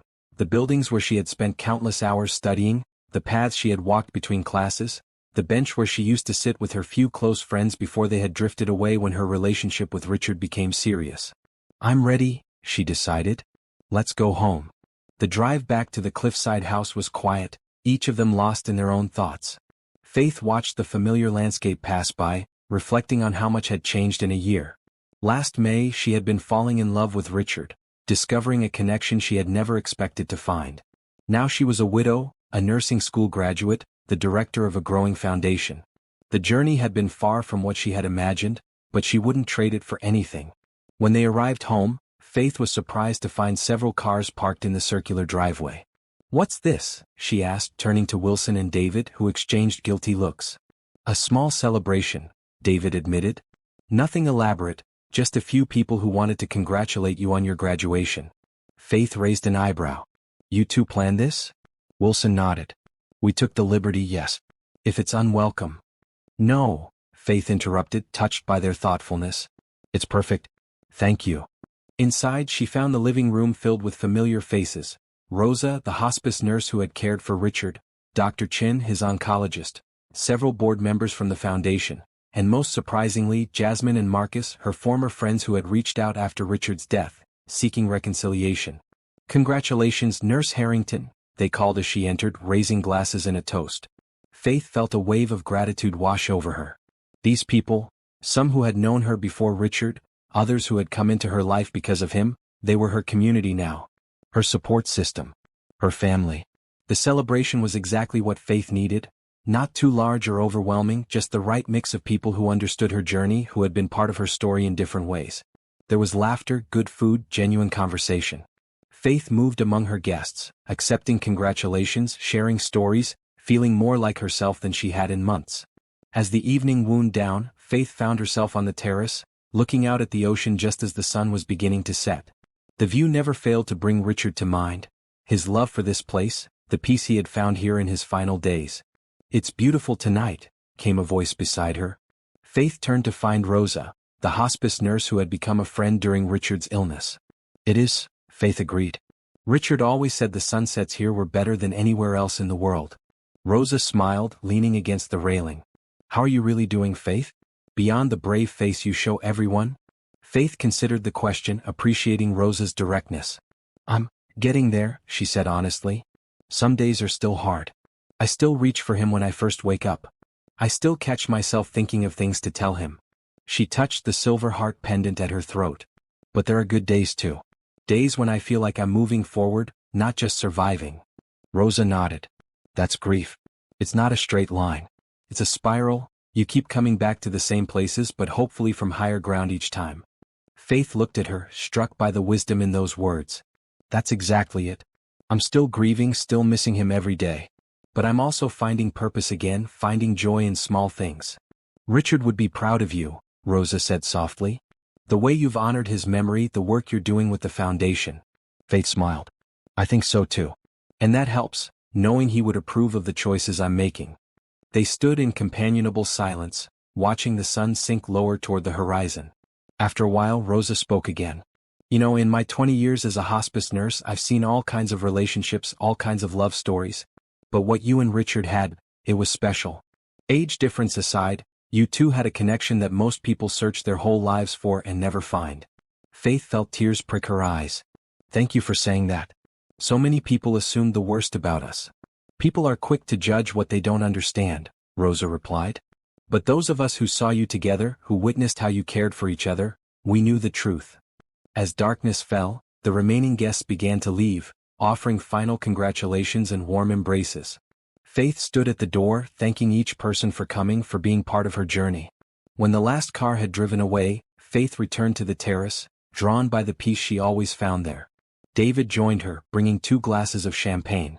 "One last toast," he said, handing her a glass. "To new beginnings." Faith raised her glass. "To new beginnings," she echoed. "And to Richard, who made them possible." David clinked his glass against hers. "He would be bursting with pride today, seeing you graduate, seeing what you've done with the foundation." Faith smiled. "I like to think he knows somehow." They sipped their champagne in comfortable silence, the bond between them forged through their shared love for Richard, strengthened by the months they had spent working together on the foundation since his death. "I have something for you," David said after a while, reaching into his jacket pocket. He pulled out a small envelope and handed it to Faith. "Richard asked me to give this to you on your graduation day." Faith stared at the envelope, recognizing Richard's handwriting, her name written in his elegant script. With trembling fingers, she opened it and withdrew a single piece of paper. "My dearest Faith," she read aloud, her voice catching. "If you're reading this, it means you've reached a significant milestone, your graduation from nursing school.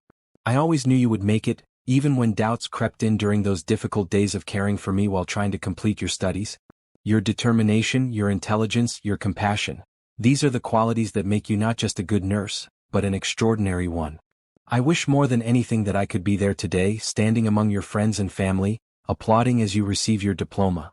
I wish I could take you to dinner afterward, listen as you talk about your plans, your dreams, your future. But life had other designs for us, as we both know. Still, I am with you in spirit, in memory, in the love that doesn't end just because one heart stops beating. I am with you in the foundation we created together, in the lives you will touch because of it, in the difference you will make in this world. Today marks a new chapter for you, my love. Embrace it fully. Live with the same courage and compassion you showed during our time together. Remember that grief and joy can coexist, that moving forward doesn't mean leaving me behind. I love you, Faith Harrington. I loved you from the moment you tried to return my tip at that little cafe, and I will love you for all eternity. Yours always, Richard. Faith lowered the letter, tears streaming down her face. Even now, months after his death, Richard had found a way to be present on this important day, to offer comfort and encouragement from beyond the grave. David placed a gentle hand on her shoulder. He wrote several of these before he died, he explained. Asked me to give them to you on specific occasions. There are others for other milestones he knew would come. Faith carefully folded the letter and returned it to its envelope. Thank you for this, she said, her voice thick with emotion. It means more than I can say. Later that night, after David and Wilson had gone to their respective homes, Faith sat alone in Richard's study, now the Foundation's headquarters, though she had preserved many elements that made it distinctly his space. His favorite books still lined the shelves, his antique globe still stood in the corner, his presence still filled the room. She opened her laptop, reviewing the Foundation's latest initiatives. The scholarship program was thriving, with 15 nursing students already receiving full funding and another 25 scheduled to begin in the fall. The palliative care research grant had attracted applications from top medical centers across the country. And the new community outreach program, providing health education and basic care to underserved neighborhoods like the one where Faith had grown up, was set to launch next month. It was good work, meaningful work. Work that honored Richard's legacy while also reflecting Faith's own passion for healthcare and education. Together, they had created something that would outlast both of them, something that would continue to grow and evolve long after they were gone. Faith closed her laptop and moved to the window, looking out at the moonlight shimmering on the ocean. 7 months since Richard's death. 7 months of grief and healing, of rebuilding her life one day at a time. We did good, didn't we? She said softly, as if Richard could hear her. The Foundation, the scholarships, all of it. We made something beautiful together. The room remained silent, but Faith felt a sense of peace wash over her, a quiet certainty that Richard would approve of the path she was forging, of the woman she was becoming in the aftermath of loss. Tomorrow she would begin her new job at the cancer center. 3 days a week caring for patients like Richard, bringing comfort and dignity to those facing the end of life. The other days she would devote to the Foundation, to expanding its reach, to ensuring Richard's vision and her own continued to touch lives. It wasn't the future she had imagined when she was younger. It wasn't even the future she had glimpsed in those brief, beautiful months with Richard. But it was a future with purpose, with meaning, with the possibility of joy. And for now that was enough.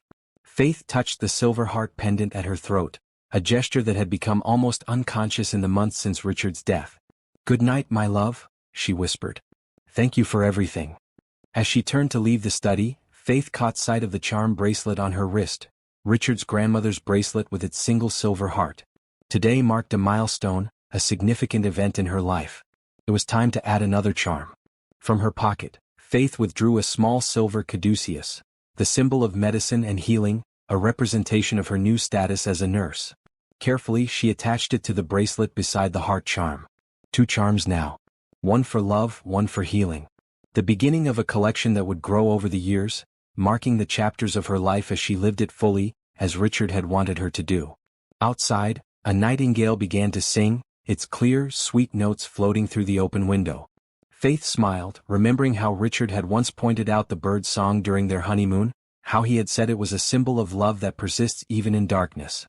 "I hear you," she said softly. "I'm listening. And I'm still here, still loving, still living. Just as I promised." 1 year to the day after Richard's death, Faith stood on the beach below the house, watching the sun rise over the Pacific. She had come down in the pre-dawn darkness, needing to mark this somber anniversary in solitude, in the place where Richard had found such peace in his final weeks. The past year had been a journey of grief and healing, of rebuilding a life she had never planned for. Her work at the cancer center had given her a sense of purpose, allowing her to use her own experience to bring comfort to others facing similar challenges. The Foundation had grown beyond their initial vision, now funding not only nursing scholarships but also palliative care research and community health initiatives. Faith had spent the previous evening reviewing the Foundation's accomplishments, preparing for the board meeting later that day where she would present their annual report. The numbers were impressive: 35 scholarships awarded, 3 research grants funded, thousands of lives touched through their community programs. But it was the personal stories that moved her most. The thank you letters from scholarship recipients, the testimonials from families who had benefited from the palliative care research, the photographs of community health fairs organized by Foundation volunteers. "You would be so proud," Faith had whispered to Richard's photograph before going to bed. "It's becoming everything we hoped it would be." Now, as the first rays of sunlight painted the sky in shades of pink and gold, Faith took a deep breath of salt air. 1 year. It seemed both an eternity and a heartbeat since Richard had drawn his last breath in the downstairs bedroom of the house behind her. "I miss you," she said aloud, her words carried away by the ocean breeze. "Every day in 1,000 different ways. But I'm okay. I'm living just like I promised." Faith stayed on the beach until the sun had fully risen, then made her way back up the cliff path to the house. Wilson would be arriving soon to help prepare for the board meeting, and there was still much to do before the directors arrived at noon. As she entered through the terrace doors, Faith was surprised to find David Cohen already in the kitchen making coffee. "David," she said, checking her watch. "You're early. The meeting's not until noon."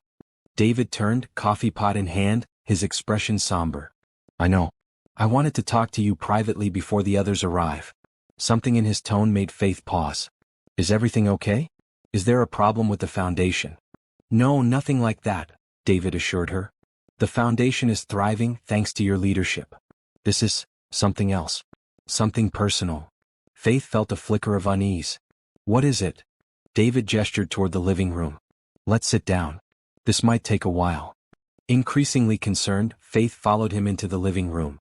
They sat across from each other, Faith on the sofa, David in the armchair Richard had always preferred. "Faith," David began, his voice gentle, "I've been Richard's lawyer and friend for over 30 years. In that time he entrusted me with many things: legal matters, personal confidences, difficult truths." Faith nodded, tension building in her chest. "I know. He trusted you completely. Before he died," David continued, "Richard made me promise to wait 1 year before sharing something with you. Something he wanted you to know, but not until you had time to grieve, to heal, to find your footing again." Faith's heart began to race. "What are you talking about? What didn't he tell me?" David reached into his briefcase and pulled out a thick manila envelope. "It's all in here," he said, placing it on the coffee table between them. "Medical records, test results, correspondence with specialists. Richard wanted you to have the complete picture." Faith stared at the envelope, a cold dread spreading through her. "Medical records? I saw all his medical records. I was his primary caregiver." David shook his head slowly. "Not these records, Faith. These are from before his cancer diagnosis, before he met you." Faith's mind was spinning. "I don't understand. What could possibly be in there that he wouldn't have told me? And why wait a year to share it?" "He wanted to protect you," David said simply. "And he wanted to give you time to remember him as he was, not through the lens of what you'll learn today." With trembling hands, Faith reached for the envelope. It was sealed, her name written on the front in Richard's familiar handwriting. She broke the seal and pulled out a stack of papers, beginning to read. As she worked her way through the documents, her confusion gave way to shock, then disbelief, then a strange, unexpected sense of wonder. "This can't be right," she whispered, looking up at David. "According to these tests, Richard wasn't dying of pancreatic cancer. He was in complete remission. He had been for months before he died." David nodded gravely. "Yes. The experimental treatment he received in Switzerland 6 months before he met you was remarkably successful. By the time you found those medical reports in his briefcase, the ones that said he had 6 months to live, that prognosis was already outdated." Faith felt as if the room were tilting around her. "But he was sick. I watched him decline. The pain, the weakness, the jaundice, it was all real." "Yes," David agreed. "But not from cancer." Faith returned to the documents, reading more carefully now. Test after test showing no cancer cells, followed by other reports with unfamiliar medical terminology. And then a letter from Richard's primary physician, dated just weeks before his death. "The decision to discontinue treatment is, of course, yours," Faith read aloud, her voice shaking. "But I must emphasize that without it, the progression of the systemic failure is irreversible. We estimate 4 to 6 weeks from cessation of treatment to terminal decline." She looked up at David, her mind struggling to make sense of what she was reading. He stopped treatment? Deliberately? But why? And if it wasn't cancer, what was killing him? David's eyes were filled with compassion. The experimental treatment that put his cancer in remission had severe side effects. Damage to his heart, his kidneys, his liver. The doctors told him he could manage the damage with aggressive treatment, but it would mean spending most of his remaining time in hospitals, undergoing painful procedures with no guarantee of success. Faith felt tears welling up as understanding began to dawn. So he chose to stop treatment. To let nature take its course. Yes, David confirmed. He made that decision about a month after you were married. He had already fallen deeply in love with you by then. He wanted whatever time he had left to be meaningful, to be spent with you, not fighting a battle he might not win. Faith stood abruptly, needing to move, to process the enormity of what she was learning. He lied to me, she said, anger flaring alongside her confusion. All those months he let me believe it was the cancer. He made me think he only had 6 months from the beginning when actually, David finished gently, he might have had years with proper treatment. Yes. That's what he couldn't bring himself to tell you. Faith paced to the window and back, emotions churning. Why? Why let me think it was cancer when it wasn't? Why not tell me about this other condition, about his choice to stop treatment? David sighed heavily. He tried to explain it in his letter, he said, nodding toward the envelope Faith had set aside. Faith returned to the coffee table, finding a sealed letter she hadn't noticed before. Richard's handwriting again, her name in his elegant script. With unsteady hands she opened it and began to read. My dearest Faith, if you're reading this, a year has passed since my death, and David has fulfilled his promise to share the truth with you. I can only imagine the confusion, the hurt, perhaps even the anger you're feeling right now. You have every right to those emotions. What I did, keeping the truth from you, allowing you to believe it was cancer that was killing me when it wasn't, was a profound breach of trust. For that I am deeply sorry. But Faith, please believe that I never meant to hurt you. I made the choice to stop treatment before I knew how important you would become to me, before I understood the depth of what we would share. By the time I realized I was falling in love with you, the decision was already made. I was at peace with it, with the knowledge that my time was limited but could be lived fully, on my own terms, without the suffering that continued treatment would have entailed. When you came into my life, everything changed, and yet, in a way, nothing could change. The damage to my organs was too severe, the treatment too debilitating to be worth the uncertain extension of life it offered. What I wanted more than anything was quality time with you, not quantity time in hospital beds attached to machines. I kept the truth from you for a selfish reason. I was afraid. Afraid that if you knew I had chosen to die when there was a chance, however small, that I could live longer with treatment, you might spend our precious time trying to convince me to change my mind. Afraid that you might see me differently, not as a man facing the inevitable with dignity, but as one choosing to leave you sooner than necessary. Most of all, I was afraid that the burden of my choice would be too heavy for you to bear. It was my decision, my responsibility, and I didn't want you to feel any guilt or responsibility for it. But as I write this, knowing I have little time left, I realize that by protecting you from that burden, I denied you the right to know the full truth, to make fully informed choices about our life together. That was wrong of me, and I can only hope that with time, you will find it in your heart to forgive me. Please know that loving you was the greatest joy of my life. The months we shared were more precious, more meaningful than all the years that came before. You brought light to my darkness, purpose to my ending, love to a heart that had forgotten how to fully feel. Whatever you feel upon learning this truth, anger, betrayal, confusion, please hold on to one certainty: my love for you was real. As real as the sun rising over the ocean, as real as the air in your lungs, as real as the life you will continue to live, beautifully and fully, long after these words have faded. I hope that someday, when the shock of this revelation has softened, you will understand that I kept this secret not to deceive you, but because I loved you too much to burden you with the weight of a choice that was mine alone to make. Forever yours, Richard. Faith lowered the letter, tears streaming down her face. The room was silent except for the distant sound of waves against the shore. He was trying to protect me, she said finally, her voice barely audible. Even then, even knowing I would eventually learn the truth, he was trying to protect me. David nodded. That was Richard. Always thinking of others, even when making the hardest decisions of his life. Faith moved to the window, looking out at the ocean Richard had loved so much. The initial shock was subsiding, replaced by a complex tangle of emotions. Sadness, understanding, a lingering hint of betrayal, but most of all, a renewed sense of wonder at the depth of Richard's love for her. He could have had more time, she whispered. With treatment he might have had years instead of months. Possibly, David agreed. But at what cost? The treatment was excruciating, debilitating. The Richard you knew, the man who could walk on the beach with you, who could dance with you at your wedding, who could make love to you, that man would have been lost to hospitals and procedures. Faith turned back to face David. He made his choice, she said slowly, before he knew what we would become to each other. And then he stood by it because he wanted the time we had to be meaningful, not medicalized. Yes, David said simply. That's exactly it. Faith sank back onto the sofa, her mind still processing everything she had learned. I wish he had told me, she said softly. I wish he had trusted me with the truth.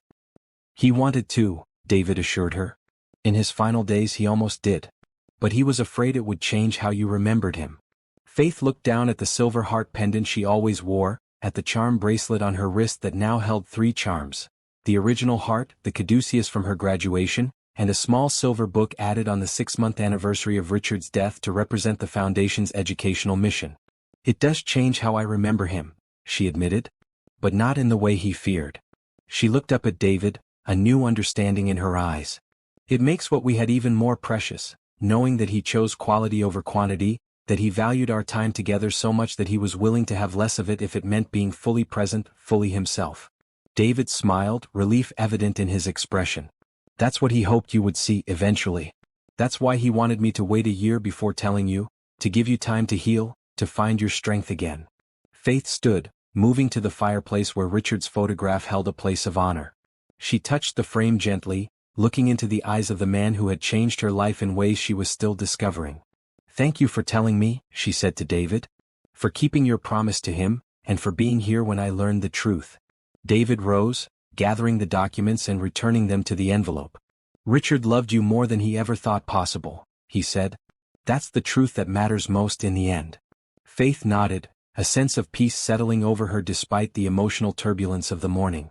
Yes, she agreed. That's the truth that endures. As David prepared to leave, promising to return for the board meeting at noon, Faith walked him to the door. Will you be okay? He asked, genuine concern in his voice. This is a lot to process, especially today of all days. Faith considered the question honestly. Yes, she said finally. I will be. Not immediately, perhaps. I need time to integrate this new understanding of Richard, of our story together. But ultimately, yes. I'll be okay. After David left, Faith returned to the terrace, drawn by the view of the ocean that had brought Richard so much peace in his final days. The sun was higher now, the morning mist burning away to reveal a clear blue sky. She thought about the medical records, about Richard's letter, about the choice he had made before he knew her, and the choice he had made after to keep that initial decision from her. She understood his reasoning, even as part of her wished he had trusted her with the full truth. But that was Richard, complex, thoughtful, sometimes frustratingly protective. The man who had given her a once-in-a-lifetime love, who had seen her potential when others looked past her, who had created with her a legacy that would continue to touch lives for generations to come. Faith touched the silver heart pendant at her throat, feeling its familiar weight against her skin. I understand, she said softly as if Richard could hear her. I don't agree with your choice to keep this from me, but I understand. And I forgive you. A gentle breeze swept across the terrace, carrying the scent of salt and seaweed. Faith closed her eyes, remembering Richard's voice, his laugh, the feel of his hand in hers. Thank you, she whispered. For loving me enough to want the best for me even when we disagreed about what that was. For giving me the foundation, a purpose beyond grief. For showing me that love doesn't have to last forever to change you forever. Opening her eyes, Faith looked out at the vast expanse of ocean stretching to the horizon. Life, like the sea, was unpredictable, powerful, sometimes frightening in its intensity. But also, like the sea, it was beautiful, awe-inspiring, worth embracing in all its complexity. The revelation of Richard's final secret had shaken her, certainly.